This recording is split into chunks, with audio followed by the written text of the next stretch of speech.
Black Star Network is here. Oh, no punches! I'm real revolutionary right now. Thank you for being the voice of Black America. All momentum we have now, we have to keep this going. The video looks phenomenal. See, there's a difference between Black Star Network and Black-owned media and something like CNN. You can't be Black-owned media and be scared. It's time to be smart. Bring your eyeballs home. You dig?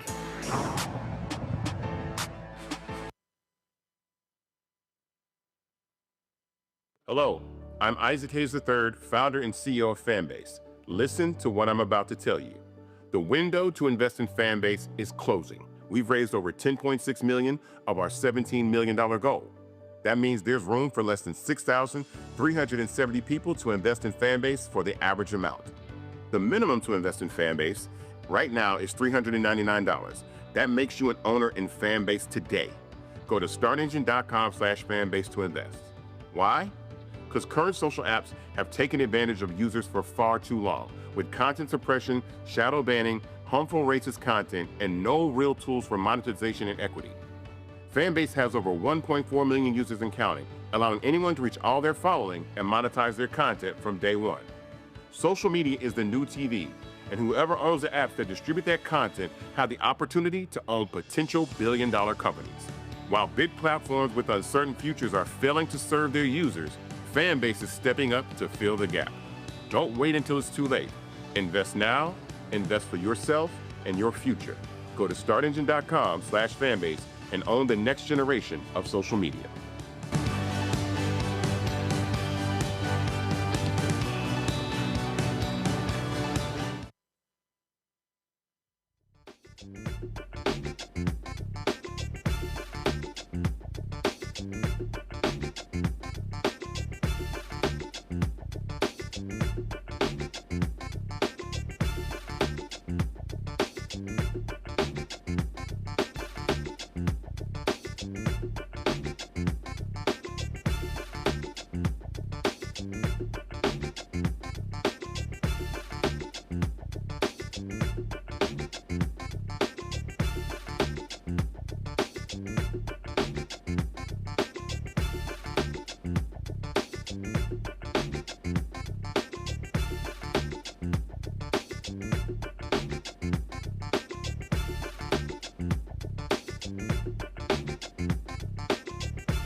Today is Wednesday, August 13th, 2025. Coming up on Roland Martin Unfiltered, streaming live on the Black Star Network. Will Texas Democrats remain holding out from having a quorum in the House? Could they be headed back home? We'll talk to State Rep Jelana Jones about their plans. California Governor Gavin Newsom makes clear California will act if Texas does, and he says we're going to end the Trump presidency. Governor JB Pritzker of Illinois signs a new law making it clear that if you're a cop and you've been fired for wrongdoing, it now has to be reported if you apply somewhere else. It's all related to the death of Sonya Massey. We'll talk to attorney Ben Crump about that. Donald Trump, he's got federal law enforcement patrolling the streets of D.C. There's a long history of white supremacists doing this in America. Michael Harriot of Contraband Camp will be joining us to break this whole thing down on the show, folks. Lots to talk about, and I can't wait to bring the funk right here on Roland Martin Unfiltered on the Black Star Network. Let's go. He's got it. Whatever the miss, he's on it. Whatever it is, he's got the scoop, the fact, the find. And when it breaks, he's right on time and it's rolling. Best believe he's knowing. Putting it down from sports to news to politics. With entertainment just for kicks, he's rolling. It's on Go Roll Roll, y'all. It's Roland Martin, yeah. Rolling with Roland now. He's funk, he's fresh, he's real, the best, you know he's Roland Martin now.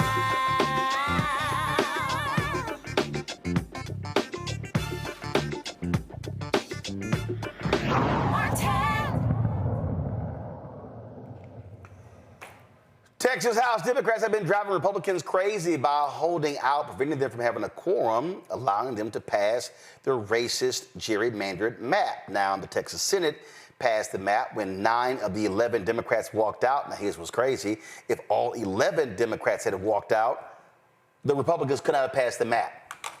Okay, so first of all, I'm still confused. I don't get it. If you can block the map, why in the hell don't all 11 walk out? If all 11 think it's a racist gerrymandered map, why would 2 stay? I don't understand that. Okay, but again, you've got 51 House Republicans that have to stay out in order to meet the quorum. The math is not mathing. So the question is, are they going to do that? Now, the special session is about to come to an end. Now, the governor can immediately call for a second special session. So what does this all mean? Yolanda Jones, state rep out of Houston, joins us right now. She is one of the holdouts. Glad to have you on the show. So, okay, let's just walk through the mechanics of this. When does this special session actually end? So it will naturally end on Tuesday. However, the governor has said that he is going to end it on Friday. We'll see. Okay, so now what does that? That's when it. So what does that mean? If it's supposed, because it's supposed to be 30 days, right? Yes, a special session is 30 days. So so he can end it early? Yeah, he can. And that's what he said he's going to do. I think he's tired of being embarrassed, threatening us to come back, can't find us, and they never have a quorum. It's a kangaroo court, so I think he's just trying to save face. Okay, so if he ends it on Friday, he said he's going to immediately call for a second session. How does that work? And then that'll be for 30 days. So he maybe could do it. He could do it on Friday if he wanted to. So we don't know. We don't control that. We'll find out when we get notice of it. But I don't doubt what he's saying because he has a hard on to try to give Trump what he wants. So he's going to do it pretty quickly, I would imagine. So maybe Friday, maybe Saturday, maybe Sunday, maybe Monday. I don't know.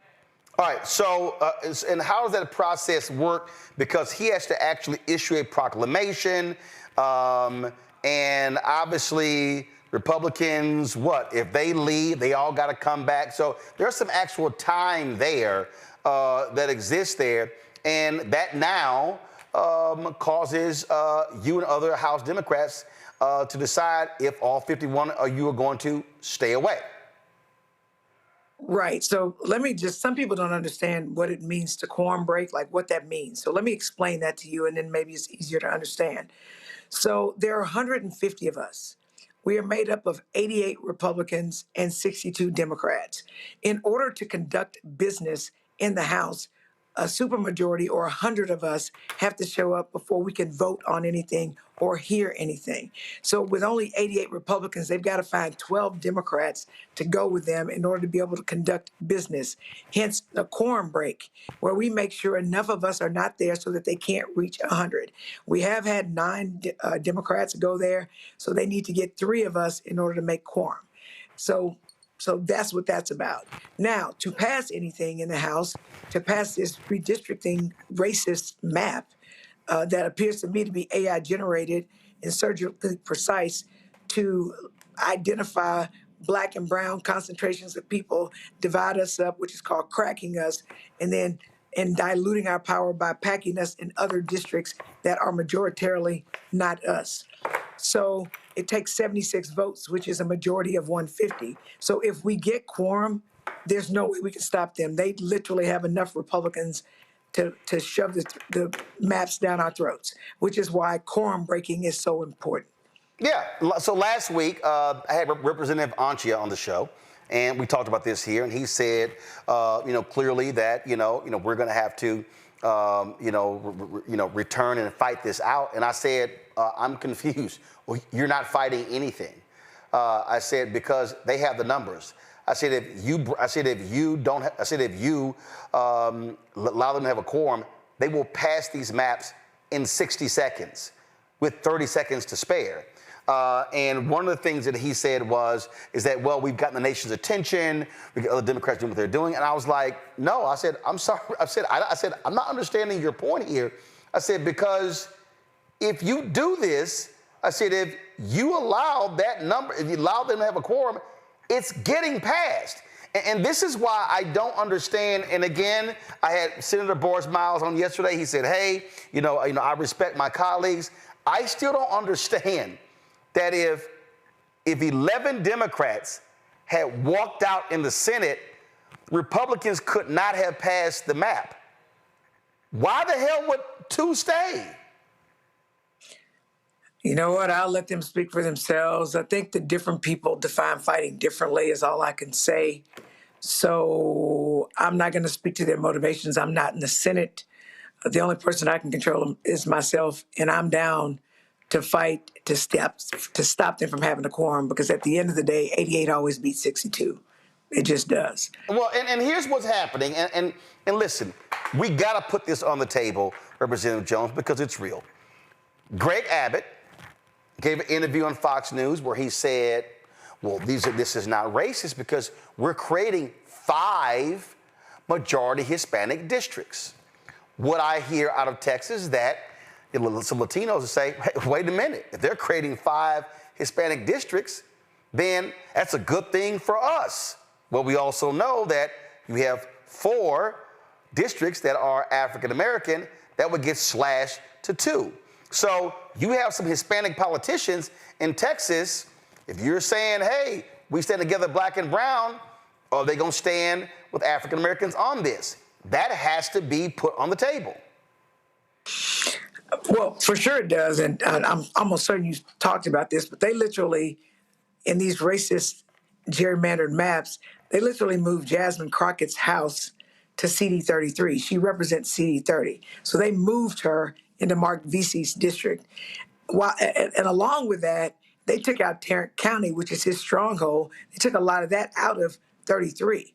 So they're going to make Jasmine and Mark Vesey have to duke it out. And that's going to be reduced from 2 black seats to 1 black seat. The same is true in Harris County. They have literally racistly gerrymandered Congressman Green's district. That's the guy, he's your frat brother, who shook the cane, for people who may not know, at the State of the Illusion, is what I call it, and was escorted out or manhandled out, whatever it is you want to call it. They literally moved his house into Congressional District 18, which is where Congresswoman Sheila Jackson Lee and Sylvester Turner served, both of whom have recently died. And so they have changed his district. They took 70.7% of his constituents and put them in CD 18. Now, what you have to understand about these maps is every congressional district has to have the same number of people. So if you take 70.7% of Congressman Green's district and put it into CD 18, you have to remove 70.7% of CD 18. So the new CD 18 really has a majority of CD9, the former CD9, and it's moved out 70.7 of what was CD 18. So it's going to be a bloodbath between Congressman Green and whatever black person ends up being the representative for CD 18. So it is a hot mess. and it is disingenuous, and he has not created more opportunities for us to pick the congressperson of our choice. And it's also minimized. It has diluted Black people's ability to elect a congressperson of their choice. And here's what people may not know. Texas has the highest number of Blacks in any state in the United States. We only have 4 Black seats. Right. We only make up 12.33% of the population, and the vast majority of the population is concentrated in the Dallas area and in the Houston area. And if you wipe out 2 seats, we're never going to get them back. Right. Ever. And something else they did, rolling really quickly, this is what they did with Acres Homes, which has always been in CD 18, and Independence Heights, and Shepherd Park Terrace. They literally cracked those Black people and moved them into CD 29, which is currently represented by Congresswoman Garcia. So Acres Homes, Independence Heights, and Shepherd Park Terrace will not have a Black congressperson, even though they've always had a Black congressperson. Right, but the question I'm asking, are the conversations taking place with Hispanic lawmakers to say, listen, we got to hold because, hey, they may be saying they're creating 5 Hispanic districts, but Black folks get screwed. Are those conversations being had? Is the Democratic caucus, are y'all saying, hey, we have to remain in lockstep because it only takes 3 to blow all this up, and Black people are the ones who are absolutely screwed? Are those discussions happening? I'm having the discussions, but I'm having those discussions. We hadn't figured out it's just a very difficult position to be in, and we're trying to figure it out. But I'm having the discussions. Is leadership having the conversation? Because, listen, so I'm not leadership, so I can't tell you what they... Well, but again, I got to go back to what happened previously. What happened previously is you had some Democrats, including African-American, oh no, we got to fight this out. And I'm going, there is no fight. Sure, you can go back and give speeches. You can go back and, shake your fists and pound the table. And Republicans, this is what they gonna do. Let me know when y'all done. Listen, I've served. Or they'll get up and walk out. Right, they'll get up and walk out, so they'll be on their phone. I've served. I've never run for elected office. I never planned to. It ain't gonna happen unless the Lord tells me, and that ain't what He told me. But I've been in organizations, and when I've been in organizations, and when I got the votes, this is me in the meeting. Let me know when y'all done. Because when we vote, I already got the numbers. Voting, elections are about numbers. If you got them, you got them. And you've already said. So the only way Democrats can stop this from taking place is if they do not allow a quorum. And so Democrats in the House have got to stay united on this. Otherwise, Black people and Democrats in Texas are screwed. And as you said, they are, at a bare minimum, these districts will be in place for the next 4 years. 4 or 5 years. Probably through 2030, almost certainly. Right. And so, I think that right now we're here. Right now we're down. We are hopeful that the governor will do exactly what he said, which is to end the special session on Friday.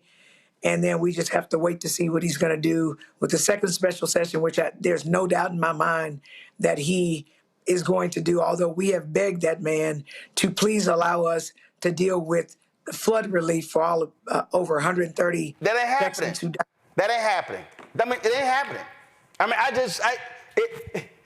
They do not care about flood relief. This is the number one thing on the agenda. They do not care about flood relief. It doesn't matter. The Republicans are now forcing his hand as well. This is the most important thing, and we all know it. And so and again, I understand, look, you're dealing with colleagues, y'all having sensitive conversations. I'm going to say it, let me know when we get her signal back. I'm going to say this point blank. because somebody has to go ahead and be very clear and say it. White Hispanic lawmakers who are Democrats, if there is any moment where they are going to have to stand with black people, this is that moment. This is not a moment. I don't want to hear, I'm sorry, when I had the representative on last week, he was making it sound like to me that they were giving up. Well, we're going to go, we're going to have to eventually go back and we're going to have to fight this. And I get it. It is, let me know if we have Representative Jones back. There's a sacrifice.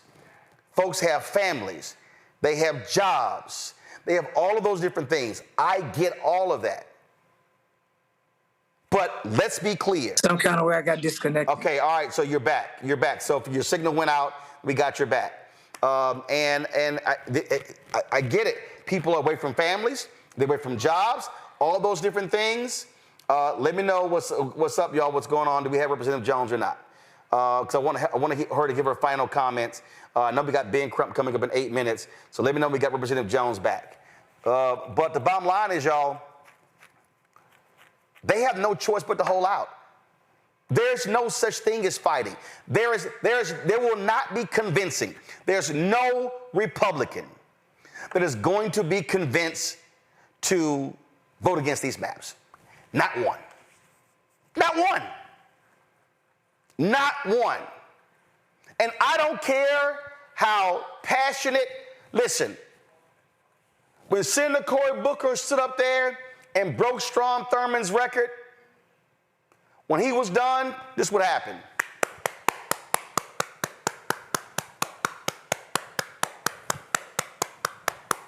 And then they went, Chair, I move the nomination of so-and-so. Boom. That's what happened. Representative Jones, I think we got you back. Your final comment, please.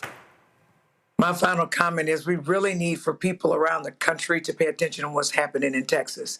And here's why. We didn't pay attention to what happened in North Carolina last year in 2024 when they racistly redistricted and stole 3 seats.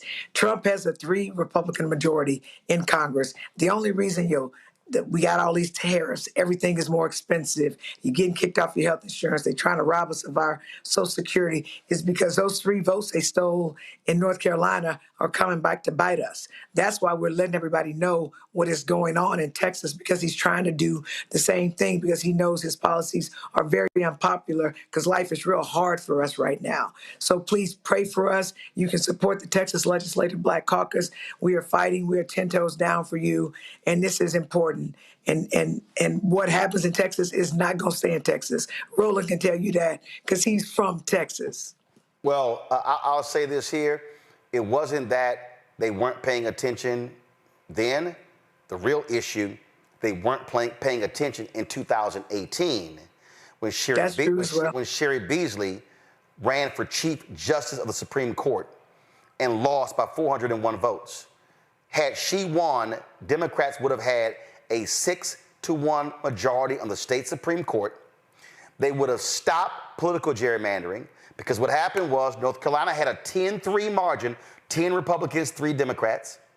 Then when the Democrats took control of the state Supreme Court, they tossed out political and racial gerrymandering. Then it was 7-7. Well, she lost. Democrats had a 4-3 majority. The next election in 2020, they lost and it flipped. Then it was 4-3 Republican. Then an African-American judge decided to run for senator. He didn't make the primary. So the Republicans had a 5-2 majority. That's why they were fighting so hard for this last Supreme Court race. So right now it's 5 Republicans, 2 Democrats. Next year, Anita Earls, a sister, is on the ballot. She has to win to maintain the 5-2 Republican majority. But in 2028, 3 of those Republican seats are up. Now, if Democrats won this year the governor's mansion, lieutenant governor, attorney general, secretary of state, Supreme Court race, and the school superintendent, they can win those 3 seats on the Supreme Court in 28. And all of a sudden, they would outlaw partisan gerrymandering. So we, and a lot of black people didn't vote, we have got to be paying attention to state Supreme Court races, as well as gubernatorial races and U.S. Senate and presidential races, because that's how we lost in North Carolina in those 3 seats. Representative Jones, I appreciate it. Thanks a lot. Thank you, Roland. Appreciate you. Folks, California Governor Newsom has said, Texas, you make this move, I'm telling you, we're going to wipe out your seats in California. This is what he had to say about that very issue. This is a tweet that he put out. Donald Taco Trump, as many call him, missed the deadline. California will now draw new, more beautiful maps. They will be historic as they will end the Trump presidency. Dems take back the House. Big press conference this week with powerful Dems and Gavin Newsom, your favorite governor. That will be devastating for MAGA. Thank you for your attention to this matter, GN. He obviously was trolling Donald Trump with that particular tweet. Let me bring in my panel real quick here on this very issue. First of all, before I bring them in, you got Congressman Kevin Kiley of California. He's really upset with what Gavin Newsom is saying, but he's not calling out Texas. Roll it. Newsom has targeted me again and again. Last year, he actually sent his own staff member to run against me, and I won by 46,000 votes. And the reason he's targeting me is very clear, because I've been leading the opposition to his absolutely insane policies, and we've actually been very successful in reversing a number of them. For example, my bill to overturn his ban on gas-powered vehicles was passed and signed into law by President Trump. We've cut off his funding for high-speed rail. We've reversed his worst crime policies. I've introduced a bill to reverse the sanctuary state. I'm fighting against his men and women's sports policies. So, of course, Newsom wants me gone. This is merely an attempt to eliminate political opposition, but his past attempts to target me have failed, and I'm confident that this one's going to fail as well. Yeah, and I know that you recently introduced a bill to limit redistricting to the beginning of each decade. I know you said that Newsom is subverting the will of voters and trying to wipe out essentially what remains of the California Republican Party. There's only 9 of you guys. Can you tell me more about that bill? Yeah, of course. So my concern is first and foremost for what's going on in California, and Gavin Newsom. I don't want to hear all that. Bottom line is he ain't said shit in Texas, and this is real simple. If Texas didn't do what they do, Gavin Newsom wouldn't be doing what he's doing. Rebecca Carruthers, President, CEO, Fair Election Center out of D.C., Dr. Larry J. Walker, Associate Professor, University of Central Florida, out of Orlando. Glad to have both of you on my panel. Rebecca, this is real simple. I don't want to hear a damn thing from any Republican whining about what Democrats are doing in California and New York State or Illinois or Virginia or Maryland, because they've been silent about what's happening in Texas. And it's real simple. If Texas does not steal 5 seats, Democrats elsewhere are not going to act. Pure and simple. So I don't want to hear all of this, oh my God, this whining, complaining, and the pearl clutching from Fox News or any Republican. Literally shut the hell up. Roland, I saw some analysis online today that showed in up to 32 states across the country, there's an over-indexing in Republican seats. And so what's really interesting about this is for many years, there have been Democrats who have called for a national nonpartisan redistricting to be implemented for federal seats across the country. And for the most part, Republicans have bucked against it. And so now seeing what has happened in up to, nearly 36 states with Republicans actually having more seats than what they actually should have if you go based upon the population and based upon the political bid in these states, and you go based upon fair maps. What's interesting in this is that, yes, I see that there is going to be a pushback against Gavin Newsom or even Governor Pritzker in Illinois or Governor Hochul in New York. If New York, Illinois, and California move forward with doing extreme partisan gerrymandering.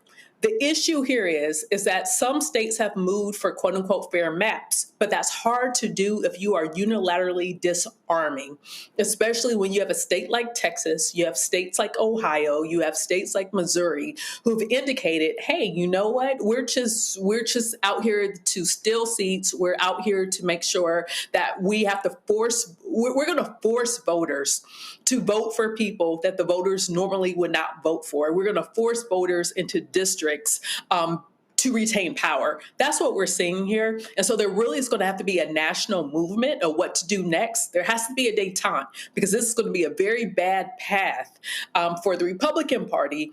This will ultimately also be a bad path for the Democratic Party, because right now one party might be up, but tomorrow that party might be down. And so this ultimately is not good for democracy. However, States cannot unilaterally disarm here. And if Texas is going to move forward, then, the other states have every right to say, hey, we have a say on what the national balance is going to be in Congress. Larry, yesterday I had State Senator Boris Miles on, and he danced around the question. Representative Jones, I understand why she had to answer the way she did. I totally get it.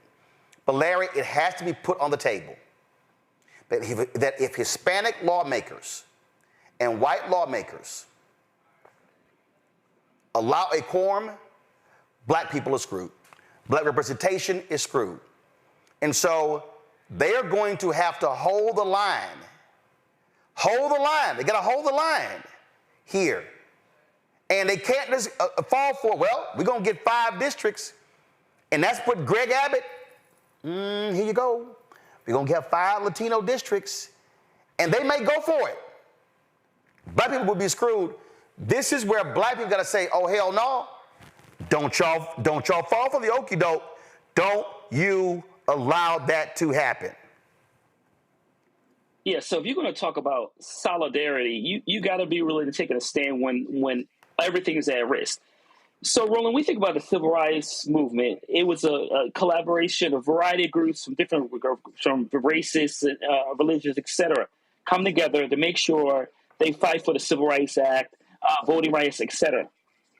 So this is the new battle to make sure that we do not dilute black political participation. And so if those Latino and white Democrats are willing to give up, we'll have fewer members of the CDC. They won't chair committees. They won't have the opportunity to fight against all the bills which being passed on the House. And this is not acceptable. And I'm really glad you brought up this topic because it's a time for uncomfortable conversations.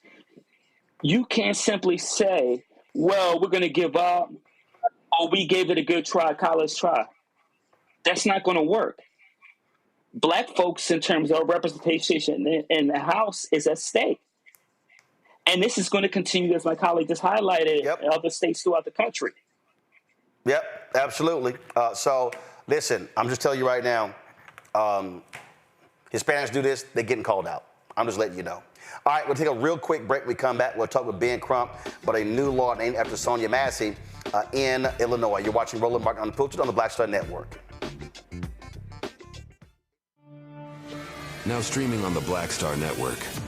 Getting like this major artist like Snoop to be like, yeah, you're gonna be the flagship of Death Row Records is crazy. Because I'm like, okay. When he got the call, I was in the room. He was sealing the deal. It's done.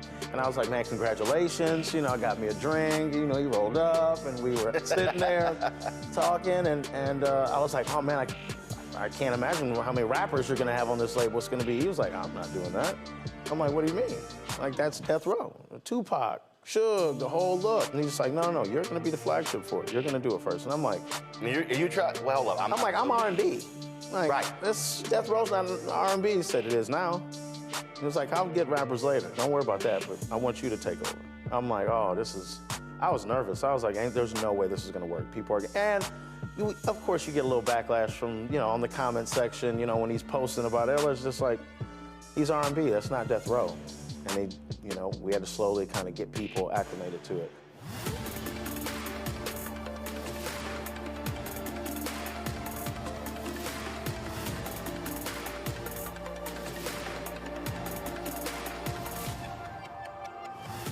Week on the other side of change. Diaspora wars. The internet has been swarmed. Who has a right to blackness and black culture? Who is overrepresented, underrepresented? It's too much. It's making us dizzy. We don't have to be prideful without this air of superiority, right? All stories matter within this black sphere that we exist in. Only on the other side of change on the Black Star Network. Hi, I am Tommy Davidson. I play Oscar on Proud Family, Louder and Prouder. I don't play Sammy, but I could.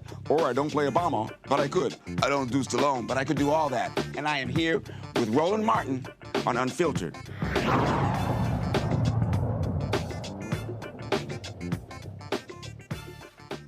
Folks, Illinois Governor JB Pritzker signed a new bill into law named after Sonya Massey. The bill, the first of its kind in the country, makes sure that every potential police officer goes through a deep background check before they get a badge. It's named for Massey, who was killed by Deputy Sean Grayson, a man with a history of disciplinary issues and DUIs that should have never been ignored.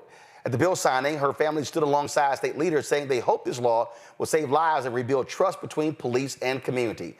Joining us is Massey family attorney Ben Crump. Ben, glad to have you on the show. Ben, this is an example of the type of action, and we saw this with Breonna Taylor in Louisville as well, that when y'all have these cases, it's not just reaching a settlement with the city or the county or the agency, it's also trying to change laws so these things don't happen again.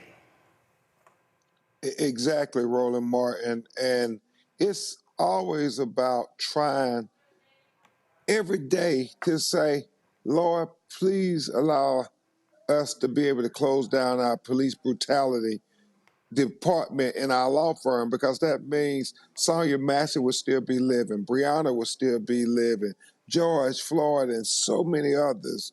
And so yesterday was the culmination of the activists in the streets, the lawyers in the courtrooms, and the lawmakers and the elected officials all working together to say, like Sonya Massey said, Roland, to remind people before she was shot in her face, I rebuke you in the name of Jesus if you think that my death is going to be in vain. Not only did we get a historic settlement for a black woman in the state of Illinois, but Sean Grayson, the officer who shot her, is facing murder charges. That trial comes up in 2 months. But most importantly and most impactful to the community and society, the Sonya Massey Bill is now law that says a police officer in Illinois cannot come and interview with a job without getting all of his previous employment history submitted. He must sign a release, and then the police department that is interviewing him can ask for that information, and they must get that information within 2 weeks before they make a decision to hire this officer. It's precedent setting because, Roland, Tamir Rice would be alive today had Cleveland Police Department not hired a person who had just been terminated a month before he got onto the Cleveland Department and shot that 12-year-old baby. Monique Presley and I, Joshua Feast in Lamert, Texas. The officer had been charged with a crime in the neighboring police department, crossed the city line, and got a job at this police department in Lamert, Texas, and killed Joshua Feast, shot him in the back. So the hope is that this will set a precedent, Roland Martin, and we know Sonya Massey name will live forever because of the bold leadership of the Illinois legislator and Governor JB Pritzker. So when they say deep background check, does that mean that police departments that take action, are they going to have to report this somewhere? Is there a database that's going to be, people can be able to research? How's that going to work? Well, they put the onus on the police departments and the officers. So take this Sonya Massey case, for instance. This guy had been to 6 police departments in 4 years. And Sangamon County Sheriff's Department claims that they did not know about his history. Well, now when the police department is interviewing them, they make him sign a release that they get to put out at the state law enforcement agency, as well as anybody he's told them that he has previously worked for, and that they have to give him his personnel file, his history, if he had any complaints, if he had any charges, anything. Now, that police department, you can't tell the police department who you can and cannot hire. But if they hire him and he commits an act then you are accountable based on a lawyer being able to say, you never should have hired him in the first place. So you are liable for whatever actions that he is being charged with and alleged with. So that's what they are trying to do. They could not tell police departments that they can't hire a person, but they're saying you get his background information, and if you hire him with red flags and something happens, then you're on the hook. Wow. Well, that is really, really important. And is it your plan to try to take this across the state to get other states to do this? Yeah, and the fortunate thing is the brother Evans, the Speaker of the House for Illinois House of Representatives, is now the president of the state black legislators for America. And so hopefully he can encourage his colleagues around the nation. Look what we did in Illinois in the aftermath of the tragic killing of Sonya Massey. So hopefully we can make some unanimity. But for those who don't have the courage to do it, say Illinois did it, why can't we do it? And so that's the hope. Roland, can I move to one? Yeah, go ahead. Man, William McNeil, Jacksonville, Florida. I don't know if you saw the breaking news today. Governor Ron DeSantis, Florida's Department of Law Enforcement, came out and said that the police officers that brutalized William McNeil, this college student who they racially profiled for driving while black, talking about it was raining, and he should have had his lights on when it was broad daylight, everybody could see it. And even when the sheriff's deputies' cars pulled up, you saw none of them had their headlights on either. And, they busted the glass roller, and they punched them in their car. They pulled him out of the car, punched him some more, put him in handcuffs, slammed his head against the ground 3 to 4 times. Florida Department of Law Enforcement came out and said that the officer did nothing wrong, and they continue to try to blame the victim, talking about where he should have simply complied. This is Donald Trump and Ron DeSantis America, and we have to stand up against that. So we're going to file our lawsuit because that's within our power, but we have to continue to protest because William McNeil did everything right. Attorney Harry Daniels and I keep talking about it. I mean, he didn't de-escalate anything. He just simply asked, can you bring your supervisor because I see that you're lying to me. And so Ron DeSantis says there's nothing wrong with the police doing that to people, so we can't let that stand, Roland Martin. We cannot let that stand. Well, we're talking about racist Florida, so this is no shock at all. Ben Crump, I do want to ask you this here. Just want to get your thoughts on what's happening in D.C. What's amazing to me is you got these white commentators on television saying, "Oh, this is difficult because people want to see crime stop. So Democrats shouldn't be talking about charts and graphics and crime dropping." Ben, I think that's stupid because when they use the same graphics and charts to show that crime went up, well, how in the hell should you counter if you have crime at historic lows and we know exactly what this is? And this is actually, and listen, listen, I'm working in D.C. I'm telling you right now, ain't no cops on our street right here. We know where they send them folks off, to black neighborhoods. We know what's going on here. Roland, as somebody who many refer to as Black America's Attorney General, I will tell you their argument is disingenuous. I like what you said on social media. The most crime being committed in Washington, D.C. is at 1600 Pennsylvania Avenue. And the fact that they are violating the constitutional rights. I mean, if the government is allowed to break the law in times because they say it's an emergency, then all they'll simply do is try to create an emergency just so they can break the law. But here, there is no issue. It is a solution looking for a problem so he can try to shift people's attention away from Epstein and other things. He continues to try to distract. This is a dangerous precedent that is being set by this administration, and the fact that you have crime at a record low. It's so problematic. January 6th, you didn't use the Federal National Guard when they were storming the Capitol. I mean, the citadel of democracy. But now you want to try to go usurp the authority of black mayors and black cities just so you can gain political points.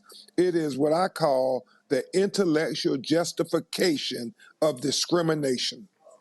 Oh, absolutely. Ben Crump, always a pleasure, brother. Keep it up. I love you, Roland. Thank you. Thanks a bunch. All right, folks. Look, this is the reality that we're living in and what we're having to face here.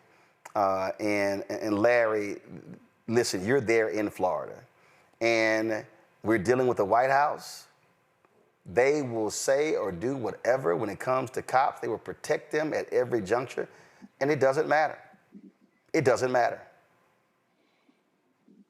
Yeah, Roland, listen, it's conversation, and being in the state and having a black male son, is difficult. But you're right.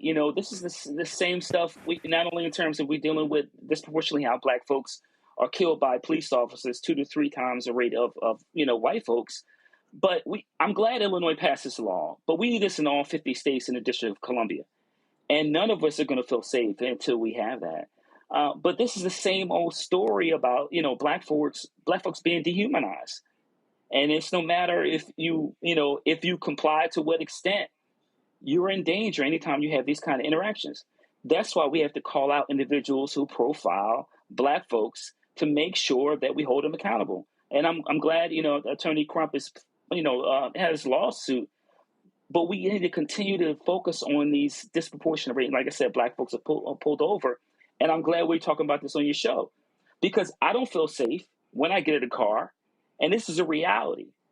And I don't think that people who don't watch a show understand that this is a lived experience of being a black in America. But it's also tiring. Black people in America, they don't care if we're shot. They don't care if we're killed. Because the reality is, when you talk about crime in America, it is always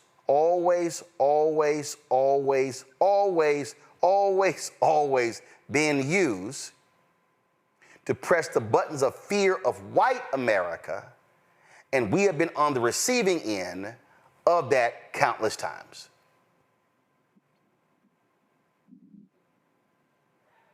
Rebecca? You know what, Roland? I'm thinking back to like 2009, 2010, 2011, and some of the criticisms or some of the conversations that were happening within the Black community, and some of it was largely generational, of are we doing enough to hold Barack Obama's feet to the fire? Are we asking enough? Are we demanding enough? Are we actually going to that office of the presidency and making sure that we're getting our stuff? And the reason why I say that it was largely generational is that those who have experienced this in the 50s, in the 60s, in the 70s, they had that lived experience. And so for many of us who weren't born then, and now we're experiencing what America is like when you go and you peel back the civil rights laws, where you're going back to Jim Crow, and we're in another Jim Crow now. One of the things is we have to figure out what's our lesson learned in this. When we have access to power again, what are we going to demand? What are we going to tell power that they have to do to bend to the needs of Black communities in this country to make sure never again? There are other communities that have largely said never again when horrific things have happened to them. And for Black communities in America, we're having our never again moment. And we have to be loud. We have to be brash about it. We have to say hell to respectability politics. Understand this isn't just about us fighting for survival, because we'll survive. We've been in this country for centuries, but we're now demanding to thrive. We're demanding 100 years now that we still have Black communities in this country and that we are thriving. And so we're really going to have to pay attention to the lessons that we're learning in this moment. So when we do have access to power again, we get those things and those permanent things that we need in order to make sure that our communities are safe and thriving into the future. And listen, there's law enforcement folks who are doing their job, who are fighting, including the people at Noble. And so I was sent this here. Noble over the weekend and earlier this week held their national conference, and of course, so they presented me this. Unfortunately, I could not attend their conference, and I wish I could. So hopefully, I'll be able to sort of go speak to them next year. But they sent this to me. This is the 2025 Noble Civil Rights Outstanding Media Leadership Justice by Action Award, and presented to me right here. And so. This is a fantastic award here. I certainly appreciate this award from Noble. They have been absolutely great in coming on this show, speaking to the issues that are important to our people. The work that we do here at Roland Martin Unfiltered is absolutely about amplifying that work. When we talk about the cops out here who care about what's happening in our communities, who care about what happens to our people, that's Noble. And so I certainly appreciate them giving us this award. I say this all the time, and it's not just people are like, oh, well, you just said no. And I mean 100%. And that is the work that we do is all about that very thing, doing the work. It's about doing the work. It's about speaking to our issues that matter. It's not about winning awards. In fact, there are a lot of award competitions that I never, ever enter us in because for me, it is about the work.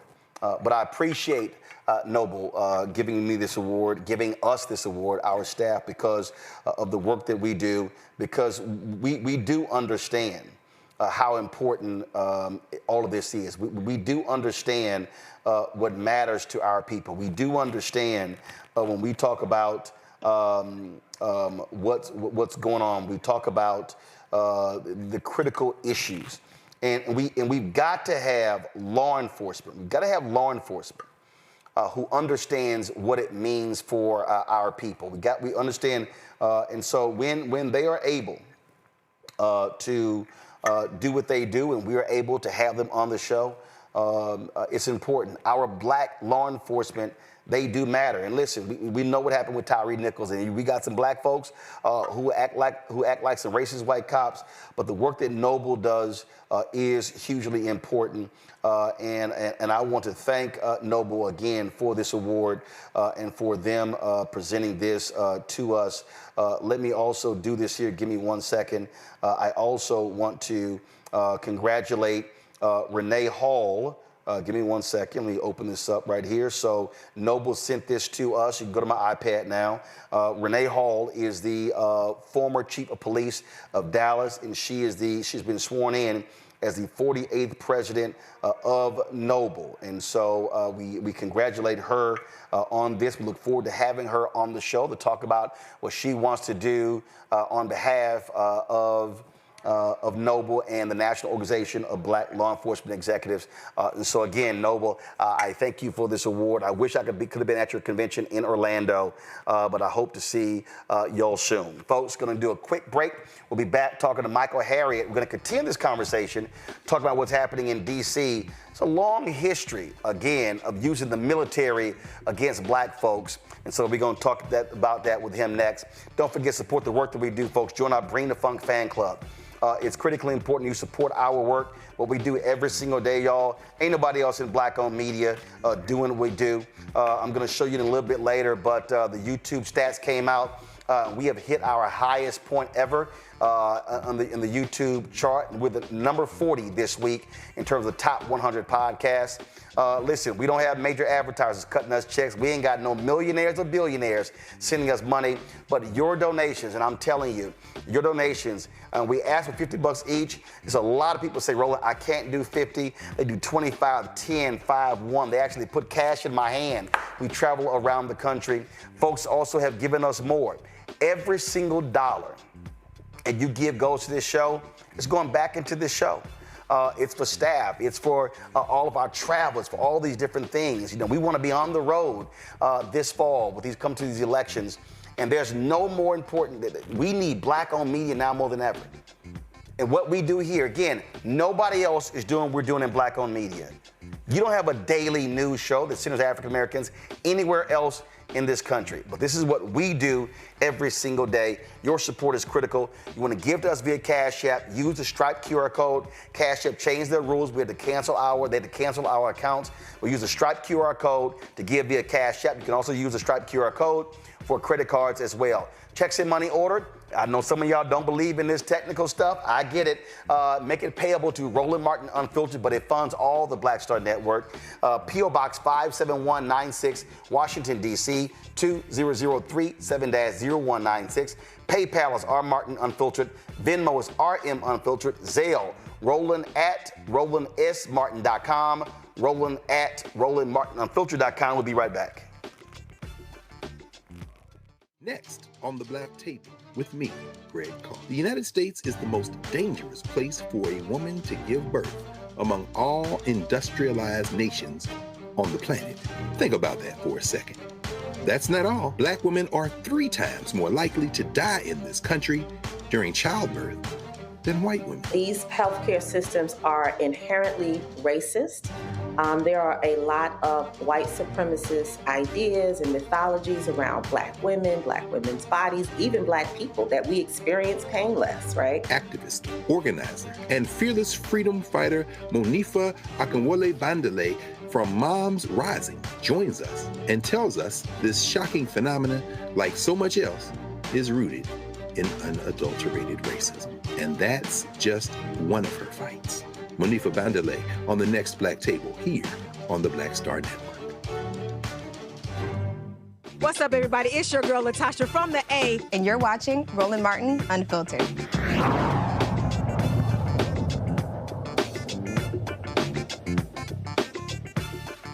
Now, Donald Trump announced the National Guard and law enforcement going to be on the streets in D.C. Y'all, it's a joke. It's not real. Go ahead and roll a video, guys. Come on, roll the video right there.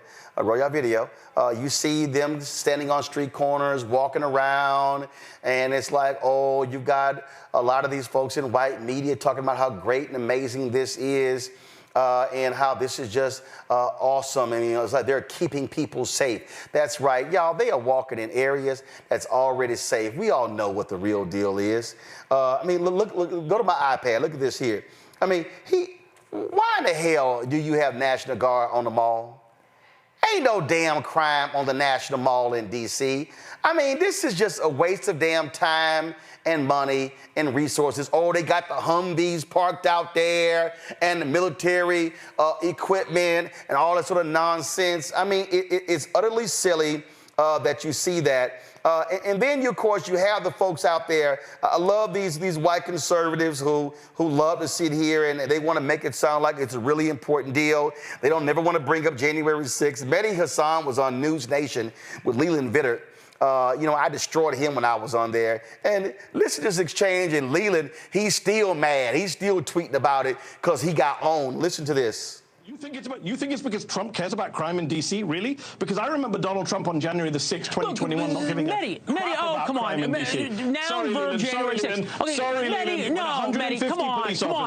Let me finish my point. Mehdi, This is a short segment. I know you said that. 150 police officers got hurt. Let me speak. Hold on. You gave Bill O'Reilly a lot of time. Let me give an answer. I'm here for much shorter time. Let me speak. On January 6th, 2021, you may want to move on for it. We all watched police officers in D.C. being attacked by a Trump Trump-supporting mob, 150 injured, 600 people convicted. Mehdi, you're going to sit here. We know the statistics of January 6th. Mehdi, you're going to sit here. Mehdi, you're going to sit here. Mehdi, you're going to sit here and say if Trump cures cancer, then January 6th was terrible. Okay, the fact of the matter is you can't have an argument. You can't have an argument about what's happening on the streets of D.C. without going back to January 6th. Because it's about you won't talk about actually the crime. Donald Trump, Leland. But Leland's no, it's not. It's about how to have people be safe. I said to you, Donald Trump doesn't care about crime in D.C. You said, yes, he does. And I said, I'm going to give you evidence to prove he doesn't. If he cared about crime in D.C., why did he pardon 600 people who assaulted police officers? You can't come and make this emotional claim. Oh, come on, Mehdi. You can't. You're talking about completely different things. You don't actually care about crime, then. You cannot talk about this. There's completely different things going on. Why? What do you mean either I care about crime or I don't? Where was the National Guard? Where was the National Guard on January 6th, 2021 come on. You can't do no. This is silly. This is absolutely silly, Mehdi. You can't do this. Why? No, because it has nothing to do with what's happening or what the arguments are right now. Okay, and you can't. No, it has nothing to do with it. Crime matters in D.C. The victims of crime matter in D.C. What about the cops in D.C.? And I'm the only person who died on January 6th was a Trump supporter, and you can't talk about what's happening on the streets right now. Let me know when you want me to speak. No, you can't talk about any. You cannot talk about this without talking about January 6th or anything else. You won't have an argument on the merits. Mehdi, thank you. Then he ended the interview. See, that's what they do. That's what they do, y'all. And what happens is, again, they don't want to accept truth. They don't want to accept what are facts. And D.C. Mayor Muriel Bowser, and I love it how I watched one interview and where they said, "Oh, the mayor of D.C. and the police chief, they agree with Trump." No, they said he has the legal authority to do it, but they're not saying, "Yay, let's do it." Here's the mayor laying out facts. Experienced a crime spike post-COVID, but we worked quickly to put laws in place and tactics that got violent offenders off our streets and gave our police officers more tools, which is why we have seen a huge decrease in crime because of those efforts. We have been able to reverse that 2023 crime spike. This year, crime isn't just down from 2023, it's also down from 2019, before the pandemic, and we're at a 30-year violent crime low. We're not satisfied. We haven't taken our foot off the gas, and we continue to look for ways to make our city safer. What are they trying to do? We know D.C. used to be called Chocolate City. It's more like Mocha City now. It's changed significantly. But what about right-wing hack Benny Johnson? Now, Benny Johnson, who was getting about $400,000 a month from the Russians to pair their talking points through a front company. Benny Johnson, who's been invited to the Trump White House on numerous times. Oh, the right, Trump loves Benny Johnson. But Benny Johnson said this here, and essentially, he wants to treat Washington, D.C. like Netanyahu is treating Gaza. President Trump is doing God's work by refederalizing D.C. By the way, D.C. was set up as a federal city. It's in the Constitution. It's how our founding fathers intended it. These laws are still fully enforceable. They've never been rescinded or amended. President Trump and the executive, through the House of Representatives, controls Washington, D.C. President Trump controls budgets. House of Representatives and the Speaker of the House is technically and historically the mayor, the lead of D.C. That still remains on the books. What happened to D.C., especially during the civil rights period, was that protesters that were bussed up here stayed here. The city was burned to the ground. This happened during massive riots throughout the 60s and 70s. Mass swaths of the city were torched and were never really rebuilt. And so what President Trump is doing is reasserting control of not only our nation's capital, but truly the seat of Western civilization. It's one final little note here that kind of blends outside of the personal, which is that Washington, D.C. is a representation of the work of your forefathers and mine. It is, by every measure, a very beautiful city architecturally. It is a sacred city. It is a sovereign place with the monuments to great men and women who've sacrificed far more than you or I could ever dream for this country. It must be preserved because the peoples of Earth come here by the millions per year in order to witness the success or failures of our systems. And if you are a proud patriot and you love this country and you wish for it to be reflected honorably to the peoples of Earth, then Washington, D.C. must be swept clean. I believe entire neighborhoods probably need to be emptied, need to be bulldozed. I believe that there are places that are so crime-ridden and so infested that you just need to, you're just going to have to crack down. You're going to have to do the job, and you're going to have to get the crime out of Washington. That's my personal experience. Don't believe the bullshit that you hear online from some reporters. Oh, crime's down in D.C. Well, my infant nearly died in a drug fire after mass shootings. So no, D.C. is not safe. And I can tell you this, as a matter of fact, it is one of the worst, most racist narco states and welfare states imaginable. In that neighborhood that I would walk every single day, racial epithets were screamed at us, rocks were thrown at us because we were white people. This city is a sunken place. It is an unsafe place. I mean, if that's what happens to me, imagine what happens to somebody who's visiting here from a foreign country. Right? It's totally and wholly unsafe and a scar on the face of our country. And it must be healed. And President Trump is going about that heavy work.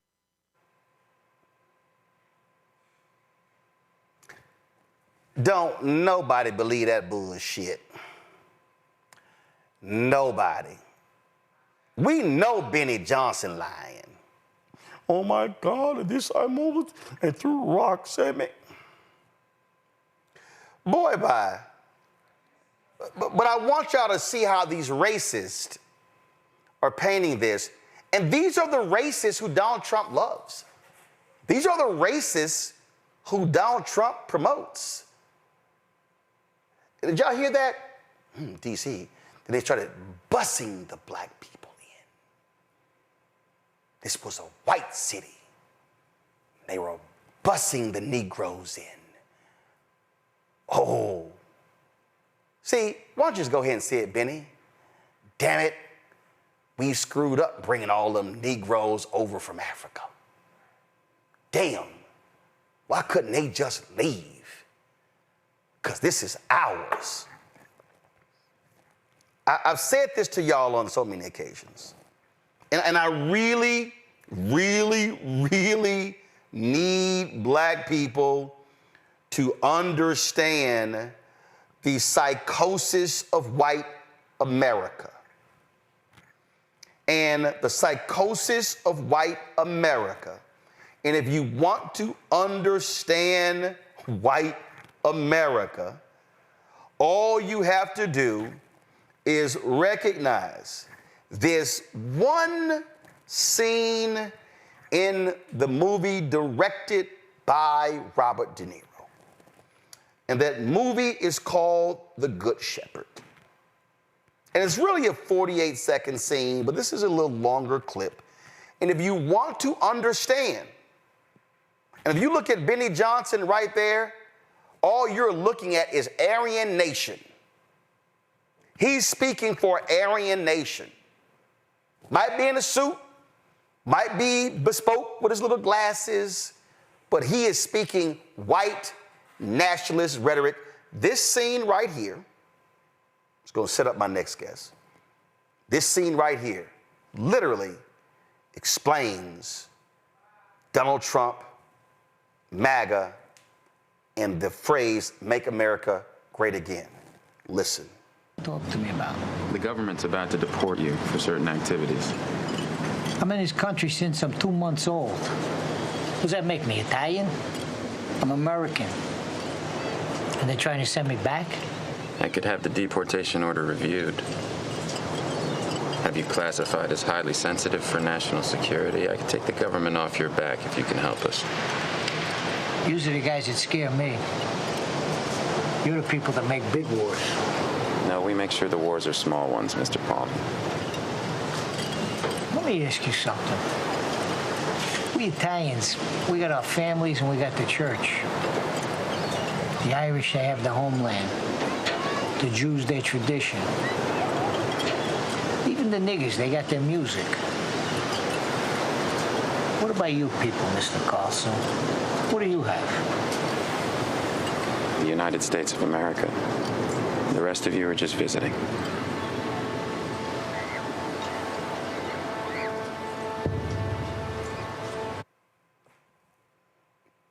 That look of Joe Pesci says it all.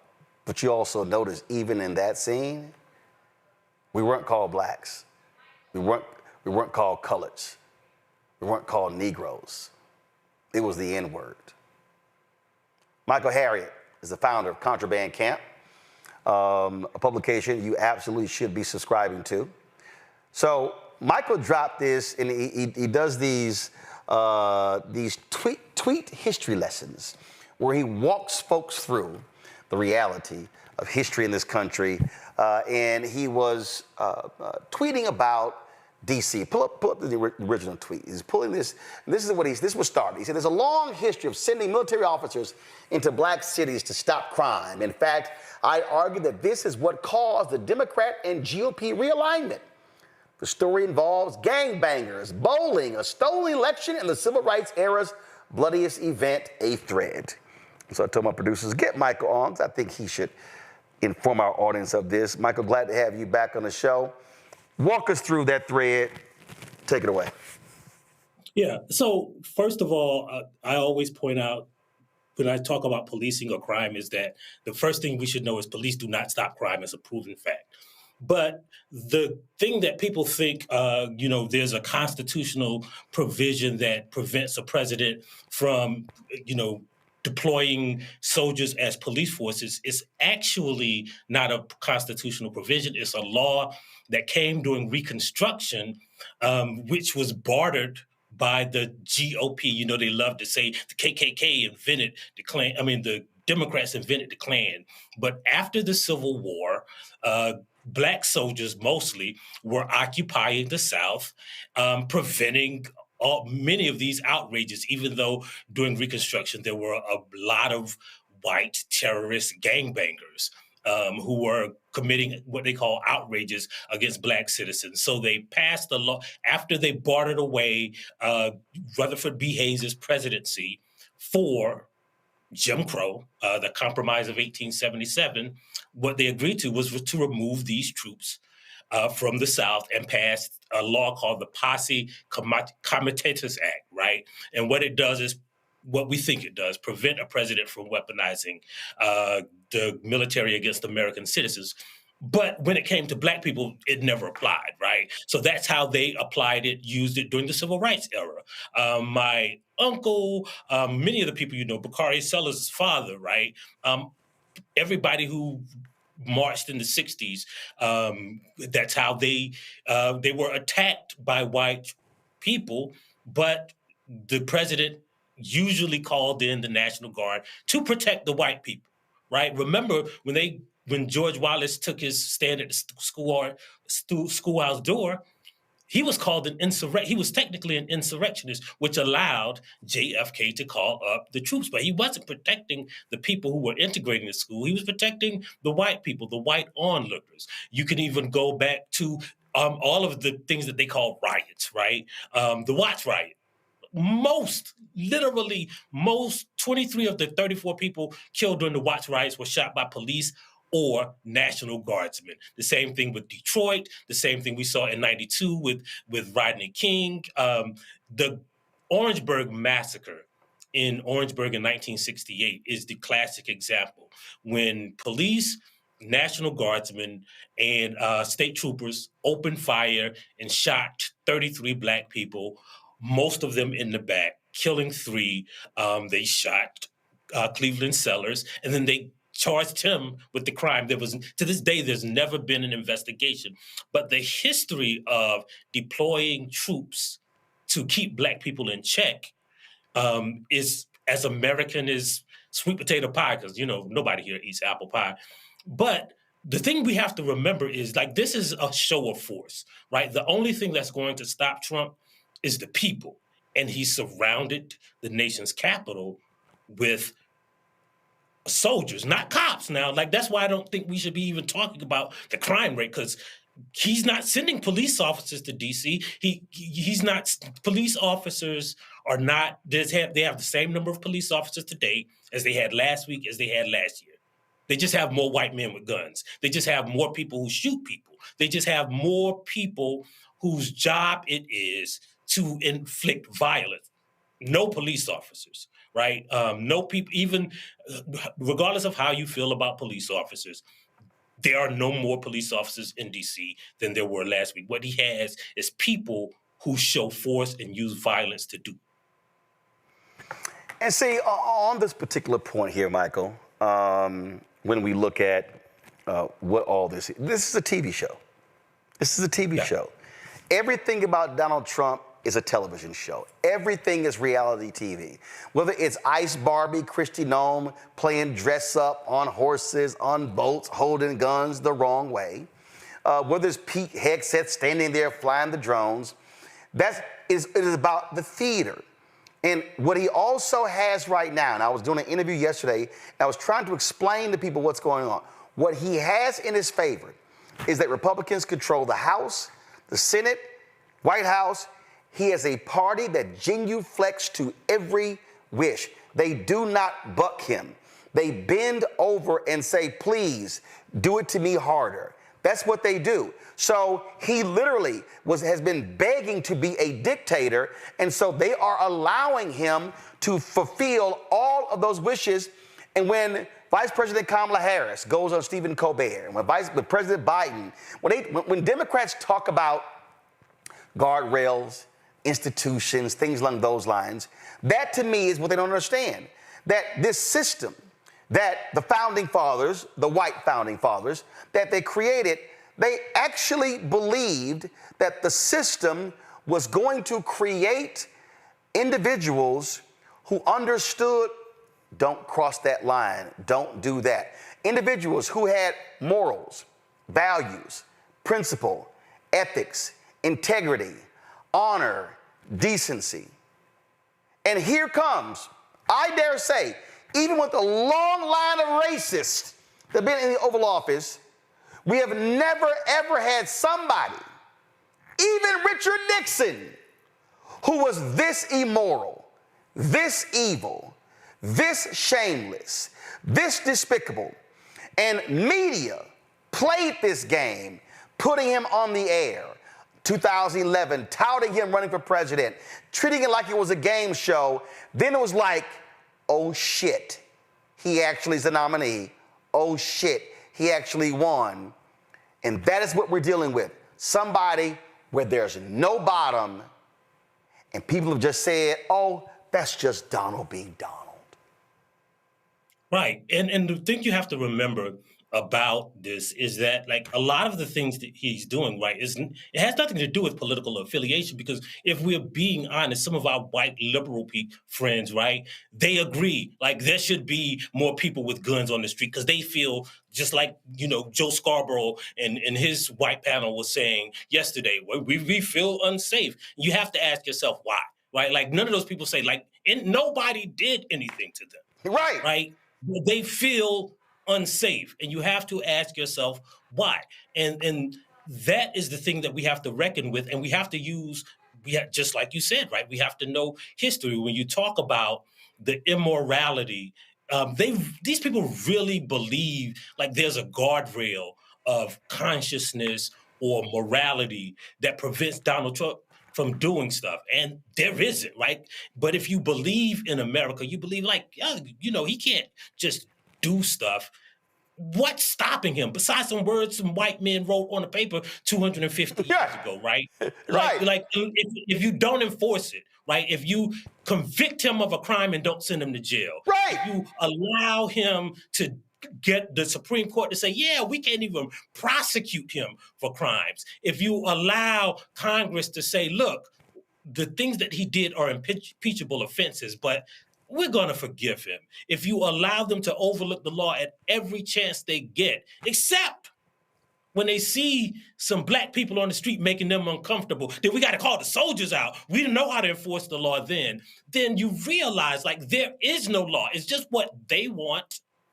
And then everything else. It's not a law or a constitution that could prevent them from doing what they want. We are the only ones who can, and we have to remember that. And I think the only thing that good that might come out of this is that they're going to burn it down themselves. It won't be all the consternation about riots and, black people flooding the street and moving into their neighborhood and flinging expletives at them when they walking their baby through the hood. None of that is going to destroy them. All of those people are safe. None of the scofflaw rogue Negroes did anything to them. They're still here. And what's going to burn their country down is their whiteness. Yeah, and what you're saying here, Michael, to the point that you just made, this is literally Tom Homan. This is literally what he says on C-SPAN, and I need people to understand, especially all them Chicago red Negroes who are black complaining about undocumented workers, and they talk about how they love them some Trump. This is Tom Homan. This is what he actually said. Listen.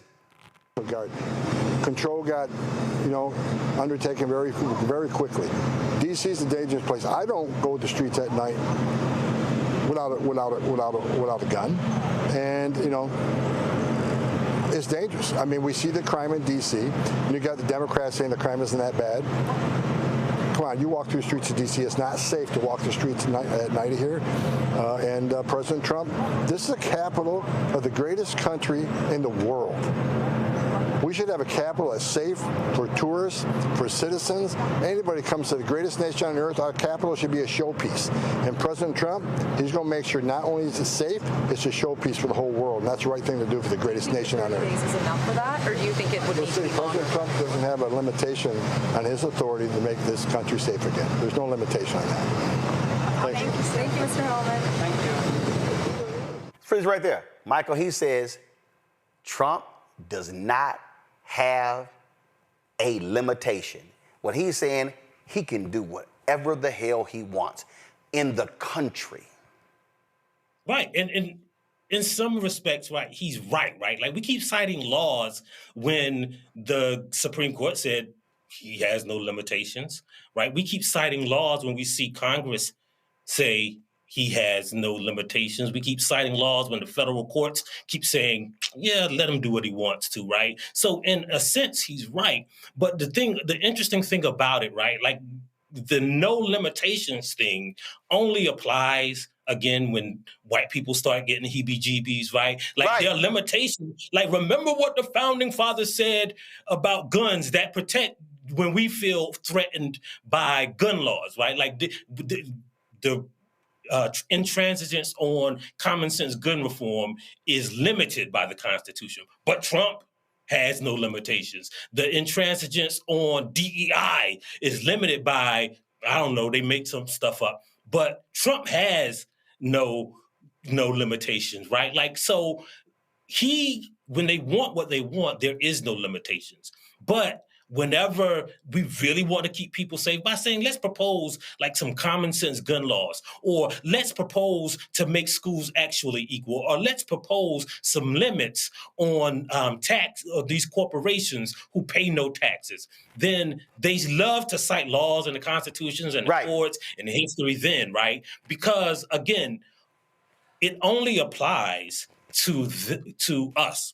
Like the laws, the constitutions, those limitations apply to us. But when they get a white man who's going to protect their interests, protect whiteness, there are no limitations. And to that particular point, this is this idiot today unveiling the folks who are going to be honored, the Kennedy Center honors, where exactly what you just said, and panel, get ready for your questions, where he's like, I don't need Congress. I can do what the hell I want. Listen to this. Go ahead. Thank you, Mr. President. Your federalization of the police has a 30-day limit unless Congress acts to extend it. Are you talking to Congress about extending it, or do you believe 30 days is sufficient? Well, if it's a national emergency, we can do it without Congress, but we expect to be to Congress before Congress very quickly. And again, we think the Democrats will not do anything to stop crime, but we think the Republicans will do it almost unanimously. So we're going to need a crime bill that we're going to be putting in, and it's going to pertain initially to D.C. It's almost, we're going to use it as a very positive example, and we're going to be asking for extensions on that, long-term extensions, because you can't have 30 days. 30 days that's by the time you do it. We're going to have this in good shape, and don't forget, in the border, everyone said it would take years and you'd have to go back to Congress. I never went to Congress for anything. I just said, close the border. And they closed the border. And that was the end of it. I didn't go back to Congress. We're going to do this very quickly, but we're going to want extensions. I don't want to call national emergency. If I have to, I will. But I think the Republicans in Congress will approve this pretty much unanimously. Michael, he said, I don't need Congress. And he has a party that, yes, Your Highness, yes, Your Highness, please do as your will. We will, yes, Your Highness, go right ahead, knowing full well that if a Democrat president said that shit, Fox News would be going crazy, conservative talk radio, digital, Republicans left and right. And here's the difference, Michael. Democrats.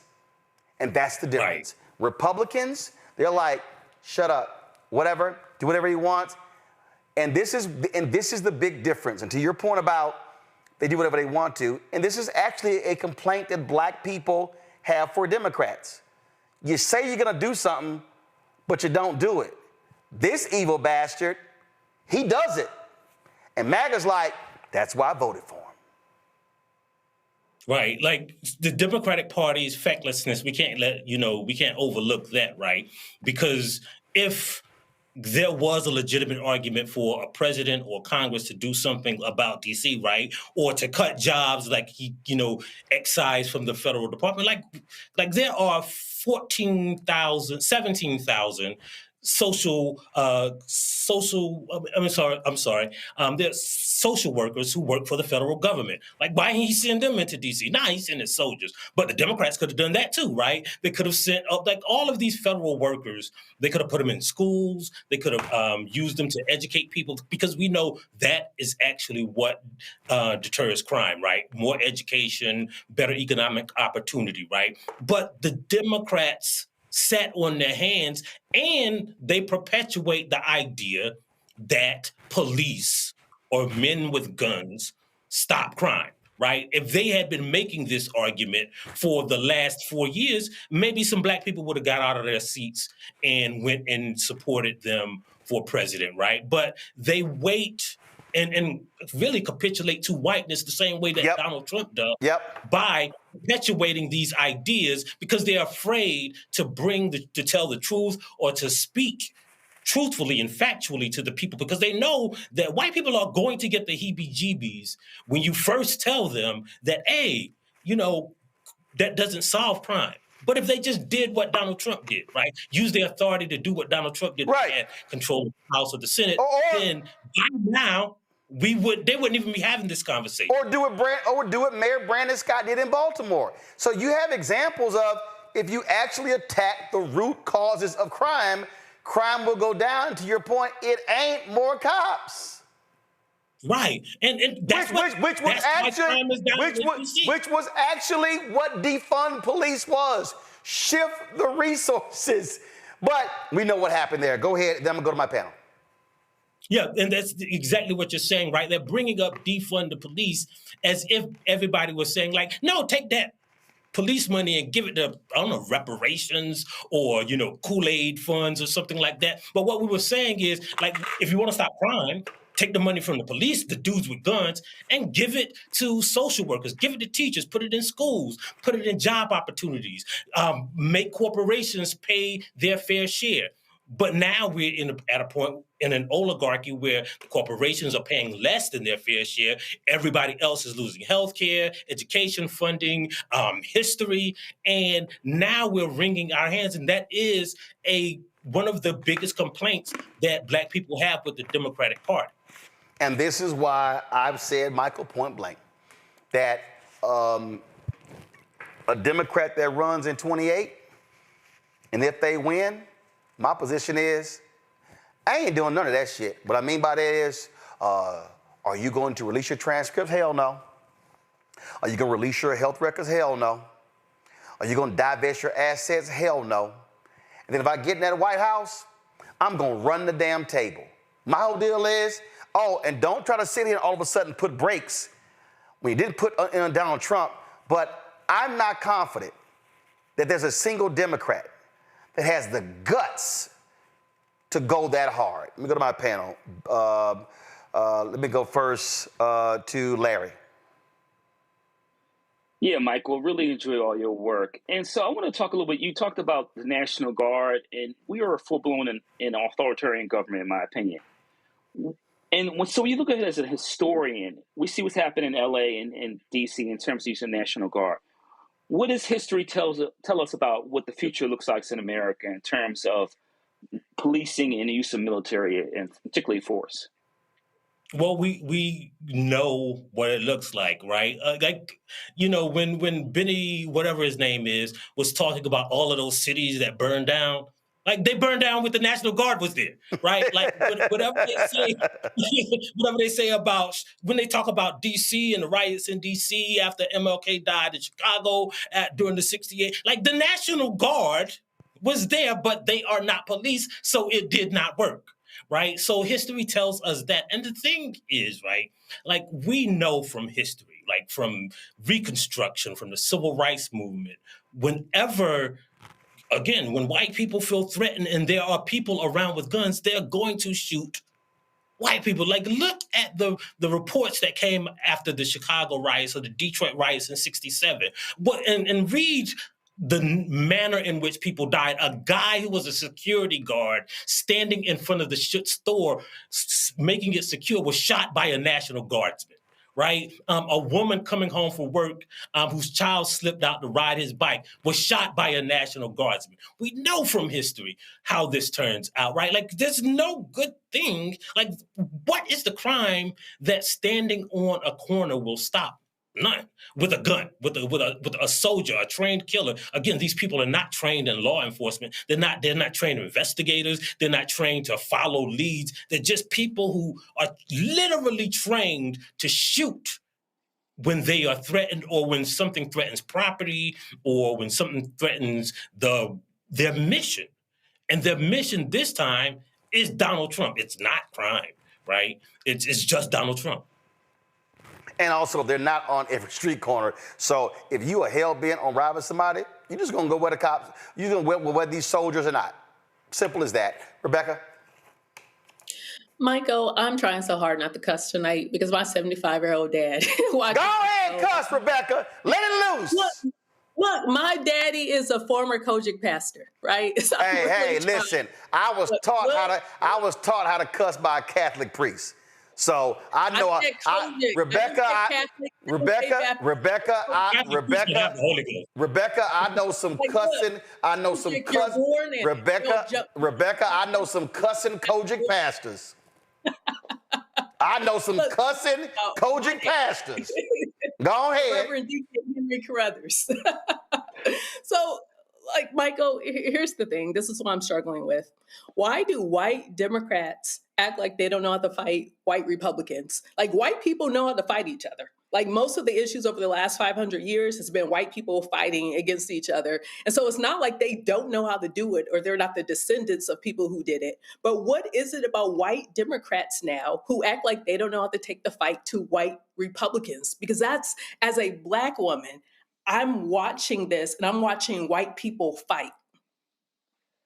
Well, I think one of the things what's going on. I think one of the problems that we're having is we're framing this as a Democrat versus Republican thing when many of the white Democrats, again, feel like, oh, we got to call police. If we want to attack crime, we got to call police. If we want to, secure the border, we got to send people with guns to the border, right? Like there is this mentality that white people with guns will protect us. And it kind of is true, right? Like white people are safer, generally, statistically, when there are more white people with guns, and the converse is true with black people. But the thing that we have to realize is that the people who are going to attack this problem are probably going to be Democrats, but it is not the institution or the party of Democrats that is going to attack this problem, right? Like some of the people are Democrats who are going to fight this. But if the Democratic Party had any interest in fighting this, right? Like, why not have a civilian force following every single, like it's 800 people. They could, coalesce 800 white people in 30 minutes when, if somebody saw a puppy or a kitten in trouble, right? Having them follow every single soldier through DC, right? There are solutions for this, right? Like if we if we attack it from the standpoint of actually caring about the people of DC, then we would have a solution. But the problem is like their side has people who are in lockstep, and half of our side, if we're going to be honest, and this is a place where we can be honest, are working against our interests, right? Like they want more police too. They think that, well, if we put some more dudes with guns on the corners, then maybe, I can I will feel safe. Like their metric, literally we're saying, the crime is down 30%, and their metric is, but I don't feel safe. There is nothing that policy or force or a strategy to do that can make people feel a certain way. That can make these people feel some way, right? Like we have to attack it with, logic and reason. But their counter argument is, but what if I feel differently? So I think that we have to understand if we're going to be in this fight, like not everybody's on our side, even if they're on the Democratic side or the side that we vote under, they're not really on our side.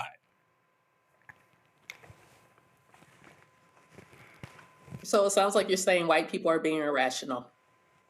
Now, I'm not saying white people, right? I'm saying it is irrational for us to believe that white people are going to do something about this. It has never, ever happened in the history of this country. Look at the civil rights movement, right? Look at the Reconstruction. Look at the anti-lynching movement. Look at slavery, right? There has never been a movement for racial justice or equality that the majority of white Americans have supported. That is a fact. It is an unequivocal fact. Not even 30%, right? So it would be crazy for us to even sit here and focus our attention on what white people are going to do.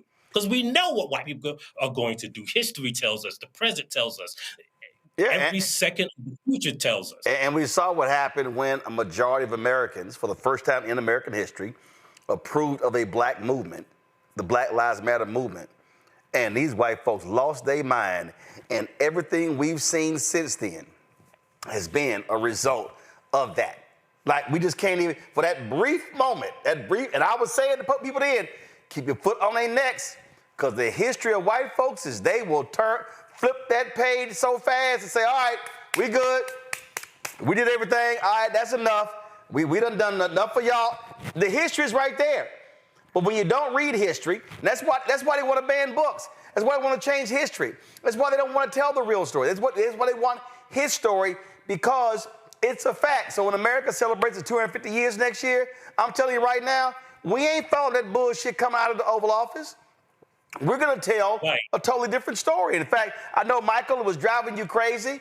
You could not pull your hair out, so you probably were pulling the hair out your eyebrows and your beard out yesterday when you were watching Joe Scarborough with his bullshit on Morning Joe on MSNBC. Let me go ahead and just play 50 seconds of this, him talking to Eugene Robinson. I mean, see, Listen, since I fired back at Mika 2015, they ain't had me on. So it's been a decade since I've been on Morning Joe, because I'm way too black. So I don't know how long since they call you, but they ain't really trying to call people like us. But listen to this. And I want to read you a text from someone who I won't say their name, but they're we'll just say that they're very liberal. Even get it out of his mouth. He wasted 13 seconds. Okay, so they're very liberal. No, but you know what he didn't say? A white liberal friend of mine. Let me go ahead and play the rest. And he says, this may sound controversial, but I'm not totally opposed to Trump's National Guard move in D.C. I know he's doing it for politics, but crime remains rampant. I've had too many friends carjacked, shot at. None of us will walk more than 3 blocks after 8 p.m. 13-year-olds are committing many of these crimes. Quite a change from a decade ago when things were much calmer. Well, that actually sounds like the D.C. that I lived in when I lived a block behind the Supreme Court. And, you know, every 3 days, one of my neighbors was getting held up at gunpoint. I mean, there has been a crime problem in D.C. And he's saying all of this sitting in his Florida house he shares with Mika, his wife. Yeah, but you know what the interesting thing about that is, I truly believe like a white person might have sent that to him, and I believe it, right?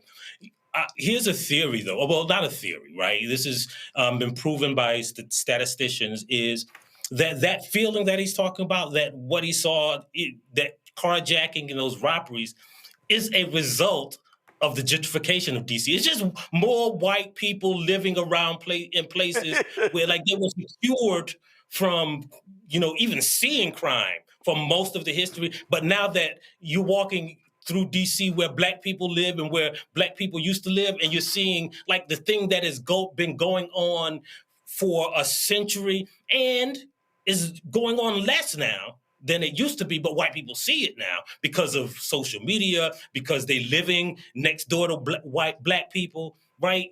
That is where the unsafe feeling comes from, right? And so it's not that there are more carjackings. We know that there are less carjackings, less murders, less violent crime in D.C., but white people are seeing it more. And now, because they are gentrifying black neighborhoods, I mean, everybody here is, right? We've all been in D.C., and I've been going to D.C. and working in D.C. for years. And I am shocked often when I see white people walking in some neighborhoods. Not because I think they're going to be attacked or anything, but like it's some neighborhoods where you would never see white people going, and you see now a white lady jogging with a poodle. And that's where that feeling and that unsafe heebie-jeebie is coming from, not the fact that there is more crime. I mean, we first of all, we all know the running joke. All of a sudden, you driving around, it's like, y'all see them 2 white women jogging? Uh-oh, the neighborhood done flipped. And what we also know, police presence is gonna be different. I mean, it's a running joke. I mean, that's really what's going on. And see, when Scarborough sits here, what's amazing to me is to listen to Scarborough try to paint the picture of D.C. Look, I came here and we had a resource visit. I was at Texas A&M. This was summer of 1988. Dude, I remember just right, hell, I think it's right across the street where the park, hey, this is K Street. It was Prostitution Row. I mean, I remember we came in and Doc, we was standing on the street like, damn, it was Prostitution Row. We know what that is. Joe Scarborough is literally trying to say that, oh yeah, that's how awful D.C. is right now. It's just total mayhem. And I'm like, what? All these people, I love how now all of a sudden these white folks got all these stories of, oh my God, how awful it is, how bad it is. You can't walk. I literally walk multiple blocks in D.C. all the time. I'll go to U Street and I'll park 6 blocks away, and because ain't no parking, and to go to the theater to see Dave Chappelle's show, and then I'll go over here to dinner, then I'll go over here. I mean, it's so bullshit, And if Joe Scarborough was a real journalist, which he's not, okay, if Mika would stop sitting here just being a supplicant and say, you know what, why don't we actually pull up the map to be able to show where crime is happening in the nation's capital. And when you do that, then all of a sudden, you might then go, well, wait a minute. These are the 2 or 3 areas. Now, let's now be inquisitors and ask what those areas look like economically. What's the credit score in those areas? What's the rental rate in those areas? What's the poverty rate? See, they don't want to do any of that, Michael, because, see, that requires work. It actually requires you to ask some question, and then it's going to require resources. Right, and the other thing is, right, like that's, first of all, that's one of my favorite exercises is when you overlay a crime map, which most big cities have now, with where people who live in poverty and where police patrol, and right, like the crime rate is generated by police patrols, right? Like how do police know where crime is taking place? Because they stop people and charge them with crime. We know, like, for instance, black people are 5 times more likely to be stopped by police, but white people are actually more likely to have illegal contraband on them. So it's just a self-determining circle. But the reality is, like I wanted to throw my TV on the floor when I was listening to that conversation on Morning Joe, because it started off with policing, and the whole conversation has nothing to do with police. He's not sending police to D.C. Right. So they're saying, I'm cool with him sending, and this is what you have to reiterate time and time again. He's just sending men with guns. No trained police officers, no social workers, no educators, just men, white dudes with guns. Right, and that was the point that Governor Wes Moore went on Fox News, went on multiple networks saying, he said, as somebody who actually put the uniform on. Right. He said, they ain't trained to do this. He said, they're not trained to do this. They're trained to set up checkpoints. They're trained to check. That's what they're trained for. They ain't trained for policing. Right, and then when you think about that, right, they're training, like we're not sending full active duty MPs to who've done it overseas. Yeah, military police. Right. Police in the military. There you go. Right. They're sending, like, why didn't they send welders or people who catch butterflies? Or because these people have as much training in doing this job as, just give them some guns too. And they will probably shoot and kill less people. Yeah, that's it. Michael, before we go to my iPad, explain to people what a contraband camp is. Contraband Camp is a collective of Black journalists who are dedicated to telling our stories and our voices to our people. We have Pulitzer Prize winners, and your favorite journalists are on there writing, talking, explaining every day. And it's not just politics, it's culture, it's news, and it's a way to kind of combat the decline of what they used to call mainstream journalism. Well, I guess Roland is mainstream now because he's like one of the top most watched news. He's the most watched Black news shows and one of the most watched news shows in the country. So, like, I can't, throw shade at mainstream news on a mainstream show. But when I go to the Uncle Roll Awards, hopefully. Okay, so y'all, for everybody listening, y'all go, what's the Uncle Roll Awards? Okay, y'all. Okay, it's a media chat group we're in, and that thing just sprung up. So it actually might happen. We'll see. Okay, but Michael, okay, so here's the only thing so I'm on Contraband Camp. If people want to donate, subscribe, what do they click? Click that red subscribe button. It's $5.99 a month, $50 a year, and all of that money, every cent, goes to a Black journalist. And I think that is what we're doing. We're training, bringing up young journalists, and having them be trained and intermix with some of the award-winning journalists we know and love. All right, so we need to, so if I'm sitting here looking at this here, and it has a login, it has all of this sort of stuff. The only thing I would suggest is, again, is that somewhere on here, like that pricing be right there, because I'm trying to find it. I'm trying to figure out, that way when somebody goes, well, how much it actually costs, I know what it is. Yeah, that's a good suggestion. I'll do it. Again, I always take suggestions from mainstream media. Well, Michael, I appreciate it. It was a great thread and a fantastic conversation. And again, folks, yes, I do subscribe. So y'all understand, I do support Black-owned media as well. I am a subscriber to Contraband Camp. Y'all go as well. Go to contrabandcamp.com, CONTRABAND camp, CAMP.com, and just explain to people, Michael, the origins of the name.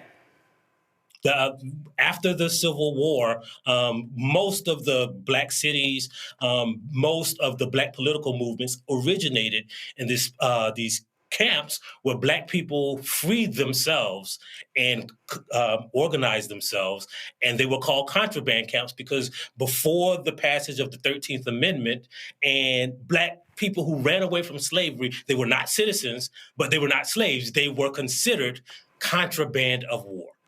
Gotcha. All right. Well, I see people in our chat are saying they just subscribed. So, Michael, we appreciate it. Thanks a lot. Thank you for having me. All right, folks, going to go to a break. We come back. Y'all know white folks going white.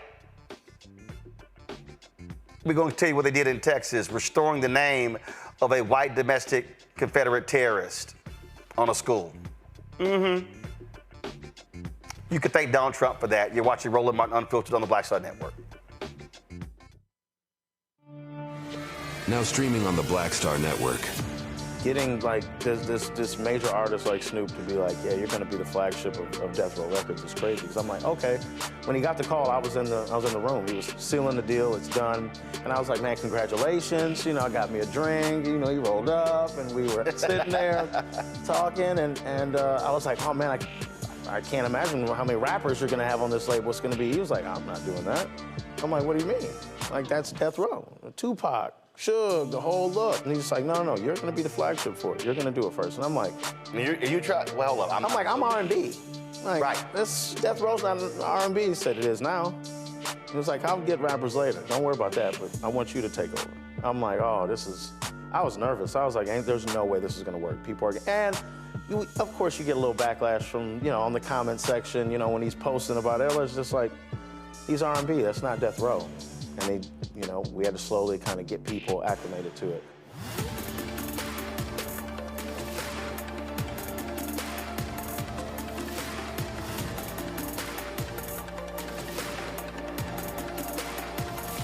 Hi, my name is Freddie Ricks. I'm from Houston, Texas. My name is Sharon Williams. I'm from Dallas, Texas. Right now, I'm rolling with Roland Martin, unfiltered, uncut, unplugged, and undamn believable. You hear me?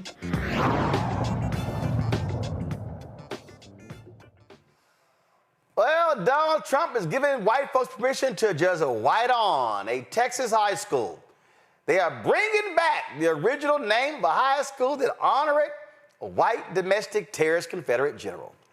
The Midland Independent School District's Board of Trustees voted 4-3 to rename Legacy High School and bring the name back to Robert E. Lee, reversing a decision made 5 years ago to distance the district from Confederate ties. The board agreed to change the name of the high school, and they say the decision followed more than 2 hours of public comment, with more than 45 residents speaking on the issue. Parents, alumni, and former teachers voiced concerns over the renaming, arguing that honoring Lee, commander of the Confederate Army, brings up painful memories of segregation and racial injustice.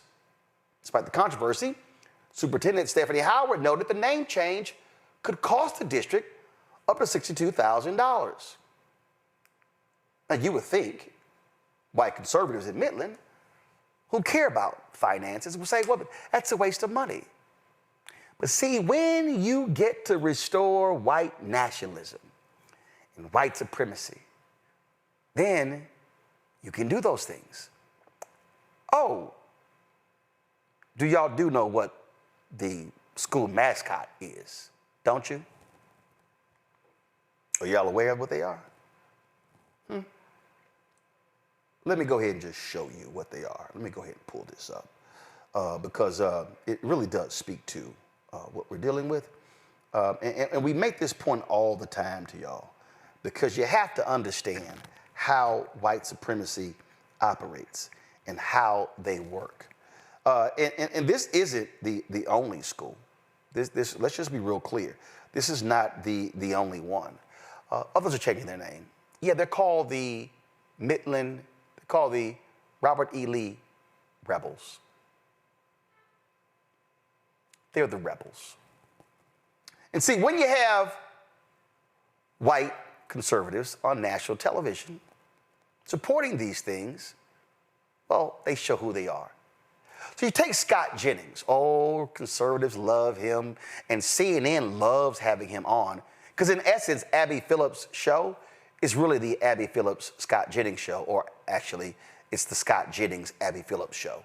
Because he often is talking over her, even though she's the host. And I've also been told that people who work at CNN have been told you do not argue, nor do you shame Scott Jennings. They have been put in their place when they've done that. Yes, that's exactly what my sources tell me. So here's a tweet that Scott Jennings sent out about 4 hours ago. Go to my iPad.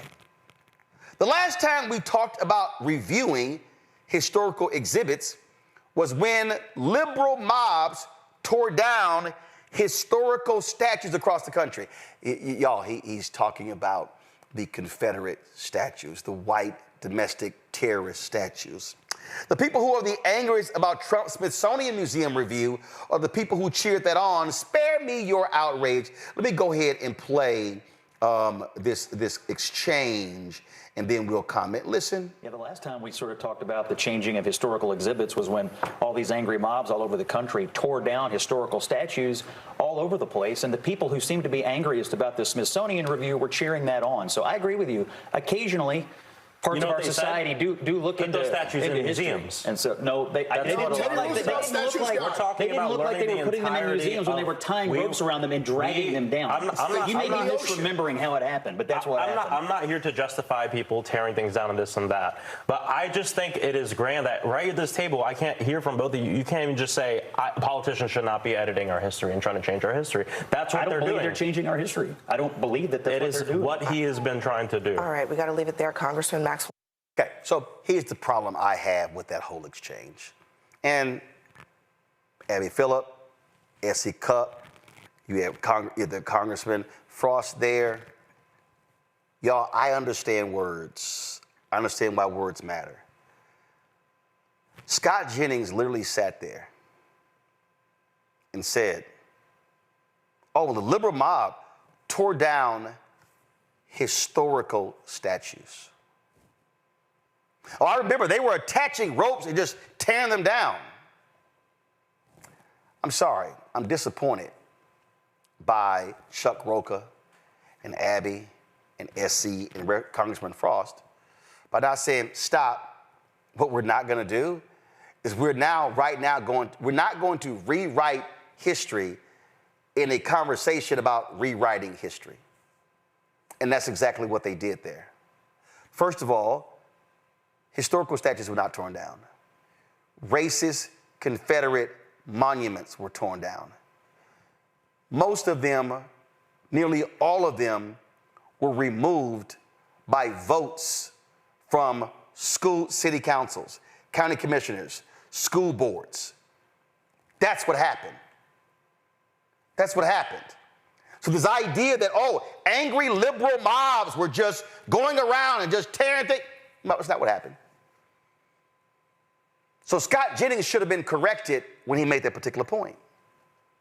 But see, this is why Republicans, I remember late Chris Metzler, conservative, Republicans used to say, Chris, why you always go on Roland's show? When we go on, he yells at us. Chris said, because y'all asses lie. Chris said, Y'all lie when y'all gonna roll the show. He said, I'm not dumb enough to lie because Roland gonna catch me in the lie. See, so I want y'all to understand how in that 48-second soundbite, how Scott Jennings was subversive in trying to reframe this also in his tweet, which is why I'll show y'all. I responded to his tweet, go to my iPad. I said, no, Scott Jennings, racist, white, domestic, Confederate statues were torn down. Get the language right. That is a fact, Larry. And that is what we oppose. And these white folks in Midland, Texas, voted. Bring the racist name back. Because these white folks love them some Robert E. Lee and what he stood for. And what Robert E. Lee stood for was to keep what Robert E. Lee stood for was to never see Larry, Rebecca, and Roland free people. Mean by make America great again. They mean turn back the clock, go in a time machine and bring it to a time, like you said, black folks like us couldn't even have a conversation, let alone go to college, receive degrees. And this is why we have to push back on all this crazy rhetoric. And, CNN and, Abby Phillips, congratulations on her success.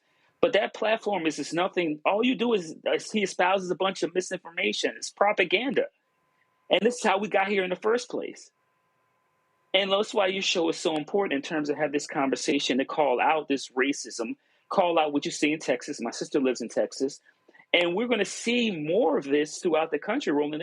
For any of these statues or names that were removed over the last couple of years by school boards and other leaders, what you're going to see is them reverting back to, putting these statues back up, renaming these, these institutions, which also we have to highlight in a state like Texas, a bunch of Black and Latinx students in those schools. But those folks don't care about that. We need to vote those people out to make sure that doesn't happen in the future. But once again, if we don't stop this trend, it will happen nationwide. This is the thing right here, Rebecca. And I was going to bring it up with Michael, but it's very simple. And we just have to be clear. If folks stay home and sit on their ass, and I mean a lot of white people, a lot of young people, Latinos, Asian Americans, Native Americans, Black folks, all of this will continue. There are state elections in November here in Virginia, gubernatorial in New Jersey. You've got city council races, county commissioner races, school board races, judicial races. You've got DA races. Next year, you got the midterms. The only way to stop this, and this is why I keep trying to tell everybody, y'all need to stop listening to people like Umar Johnson, stop listening to Tariq Nasheed, ignore Boyce Watkins, ignore all of these people, and understand that when you have the political power, then you can change the economics, the community, the social, you can change everything. But if you choose to sit out elections, you are allowing somebody else to determine your fate. It's hard for me to watch that segment with Abby Phillip because I would feel like a piece of my soul would die night after night if I had to endure that. Because quite frankly, people like Scott Jennings, they have a unusual allegiance to losers, to quote Cat Williams. And shout out to Midland, Texas for letting us know they're a sundown town. And you could keep it. I don't got to go there. But you're right. There's 100,000 seats on the ballot this year. There's lots of down ballot races. That's 46 jurisdictions that have elections this year. And for people like Umar Johnson, look, you could recruit people to run a school boards, and then you can actually have public funding to fund schools that actually uplift and enrich Black boys, Black girls, Black people, Black students, and actually properly educate them. So there's many things that you can do if you are civically engaged. And the final thing that I will also say is that, yes, we talked about gerrymandering towards the beginning of this show, but there's a lot of statewide elections. You cannot gerrymander a statewide election. If you live inside that state, then you are eligible to vote in that particular There election. you go. So we have to be very strategic with what we do next. Will we survive this? Absolutely. But we need to come on the other side and have more power than what we have now, because right now it's not going to do it for us. It's going to put us only in survival and not actually to thrive. And we owe it to ourselves to actually build a future for us in which we're able to thrive. Reverend Barbara sent me something earlier, and I'm going to try to play it, hopefully. And the timing could not be better. Give me 1 second. I'm going to try to switch phones. The timing could not be better because we were just talking about Scott Jennings. And this is what Reverend Barbara, hold on 1 second, let me switch.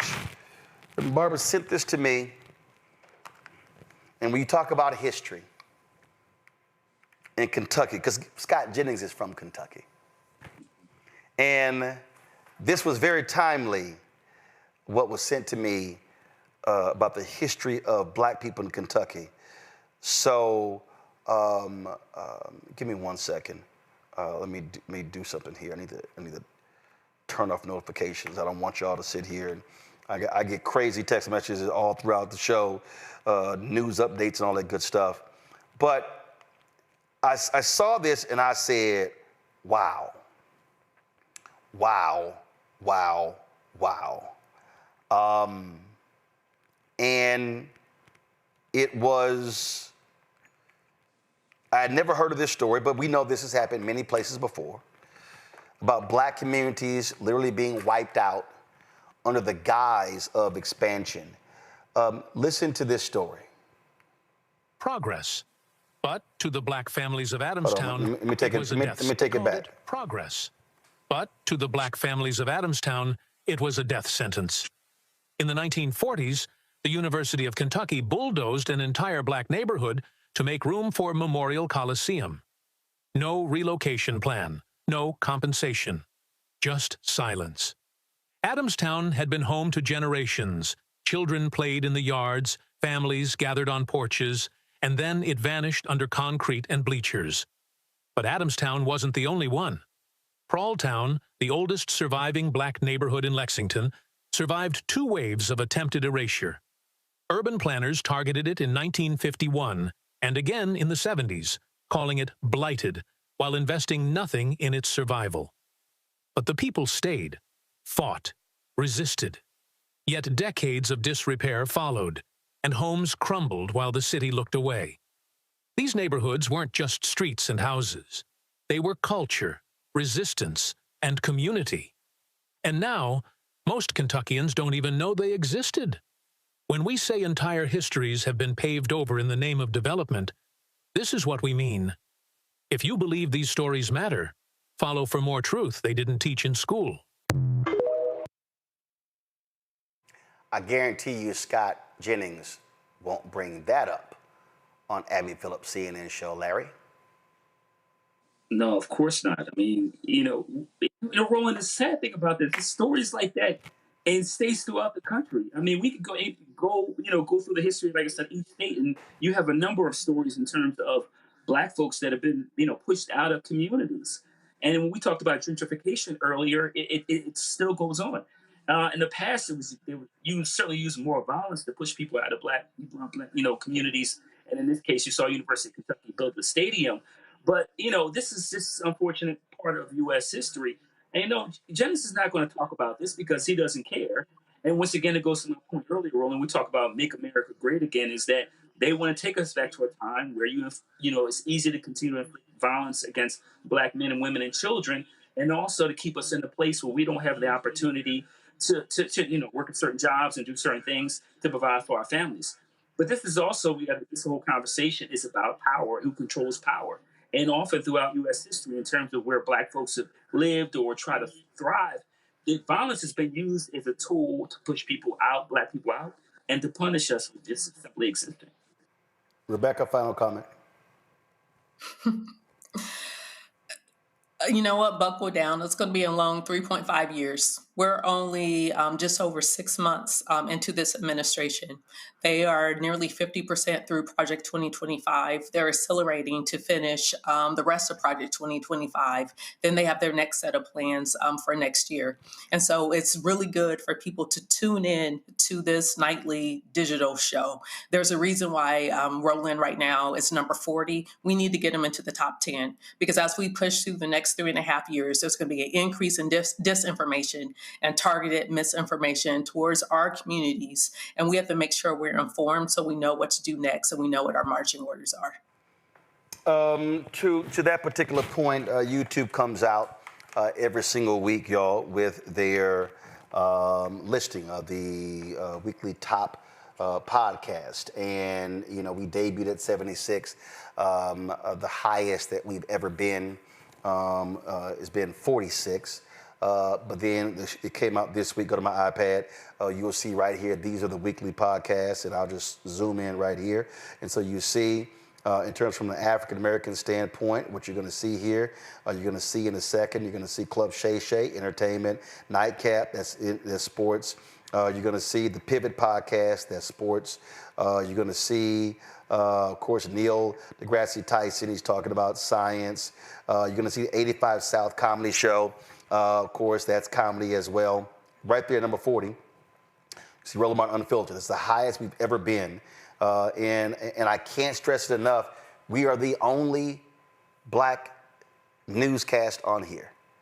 We're the only, the rest of the folks, I mean, you might have some conservatives with their weekly shows, whatever. We're the only black newscast, the only news show, the only daily news show. And you know, what I need our people to understand, y'all, we here every night. If I'm not here, we got a guest host. We here we putting it down every single night. Having guests, you're not here.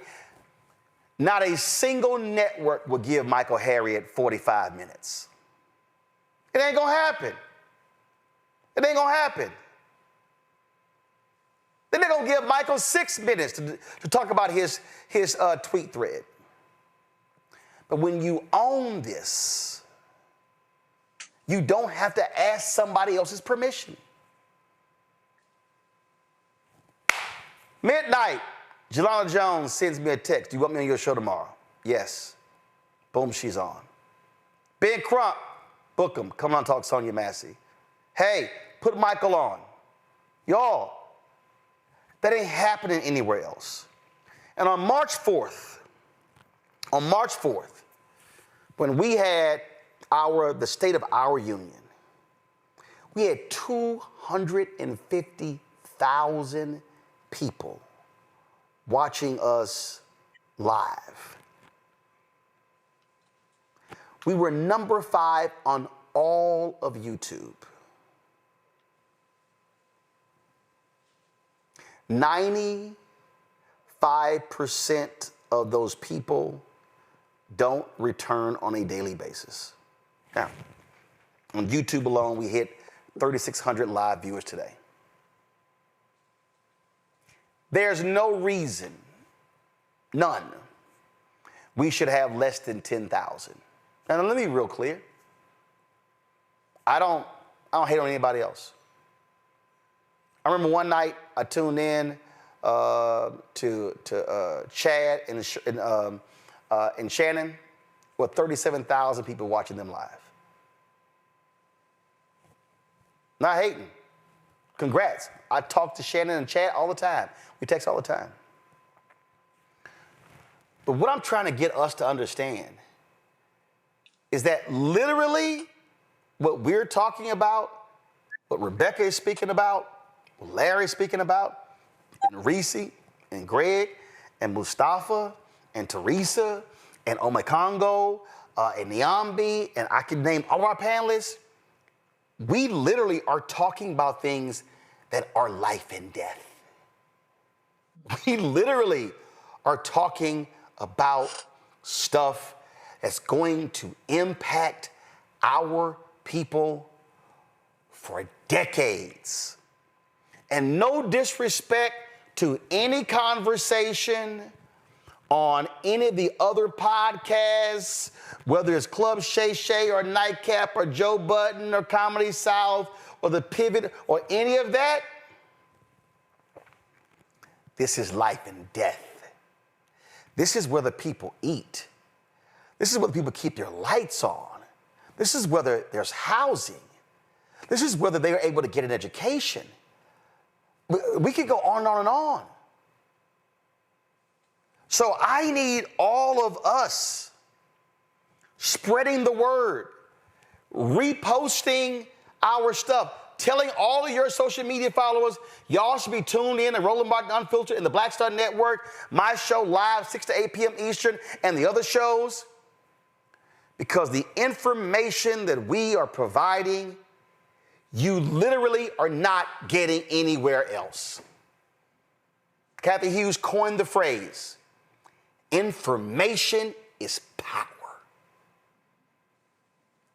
And lack of information, lack of knowledge, misinformation, disinformation disempowers you. We are entering the fall season. We're entering election season, mayoral election in New Orleans, elections in Virginia, elections in New Jersey. But not just elections. When we emphasize economics, black-owned products right here. What we are talking about here, y'all, literally is about reprogramming Black America away from who got the hottest clothes and shoes and cars to how do we truly rebuild Black America for good. And so your support is needed.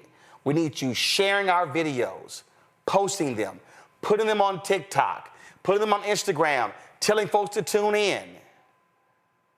Because we've got to build this thing. There is no, if we were able, and this is the mistake, y'all, when you do it one time. And I guarantee you, Larry's the professor, he'll tell you. Rebecca, Fair Election Center, she'll tell you. When students study hard, grades change, right, Larry? Absolutely. And when you do it one time, you've shown you can do it again. When folks show up in big numbers, elections change, right, Rebecca? Absolutely. So, folks, if we proved on one night that we could get 250,000 live viewers who stayed with us for 5 hours, do y'all know that at midnight, we still had 101,000 people still watching? So we can prove on one night we can do that. You can't tell me every night we can't have 25, 30,000, 50,000, 75,000, 100,000 for 2 hours every night. As if we're willing to do it. As if we actually say it matters enough for me to tune in. So let me thank Larry and Rebecca for being on today's show. Folks, support the work that we do. Join our Bring the Funk fan club. When I say you, your dollars matter, your dollars matter. Cash App, use the Stripe QR code. You see it right here. Click the Cash App button to contribute. Checks and money order. Make it payable to Roland Martin Unfiltered. P.O. Box 57196, Washington, D.C. 2003 7-0196. PayPal is R Martin Unfiltered. Venmo's RM Unfiltered. Zelle, Roland at RolandSMartin.com. Roland at RolandMartinUnfiltered.com. Download the Black Star Network app.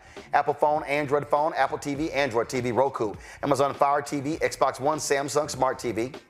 Be sure to get a copy of my book, White Fear, How the Brownie of America is Making White Folks Lose Their Minds, available at bookstores nationwide. Get the audio version that I read on Audible. Folks, Also, get our Black Star Network Roland Martin Unfiltered swag. Go to shopblackstarnetwork.com. You can look at our T-shirts. It's right there on the website. Don't blame me. Voted for the black woman. FAFO 2025 project crossed out. Get all of our gear. Shopblackstarnetwork.com. Support these black products, these black-owned companies on shopblackstarnetwork.com. HBCU legacy shirts, leafy toilet paper, black puzzles. I mean, on and on and on. Go to shopblackstarnetwork.com, our marketplace, and you can support black-owned companies by direct. And also, don't forget, get the app Fanbase. Download the app, use the app. If you want to invest, they've raised almost $13 million. The goal is $17 million in the Series A raise. Let's make that happen. Let's be owners and investors of our platforms. We have made Instagram rich. We've made Mark Zuckerberg at Facebook rich. Elon Musk are the people who started Twitter rich. We know how to make white folk billionaires. Can we not create a black tech company that becomes a unicorn and hits $1 billion valuation? Yes, we can if we want to. So invest in Fanbase. Get the information. StartEngine.com/Fanbase. Folks, that's it. I'll see you tomorrow. Also, let me shout out. So I got this here at the National Association of Black Journalists Convention. It was still in the T-shirts. So you see right here, write, shoot, edit, report. I'm going to wear one, a couple of other shirts that we got as well. So a shout out to all of my NABJ folks. Yo, that's it. I'll see you tomorrow right here. Roland Martin Unfiltered on the Black Star Network.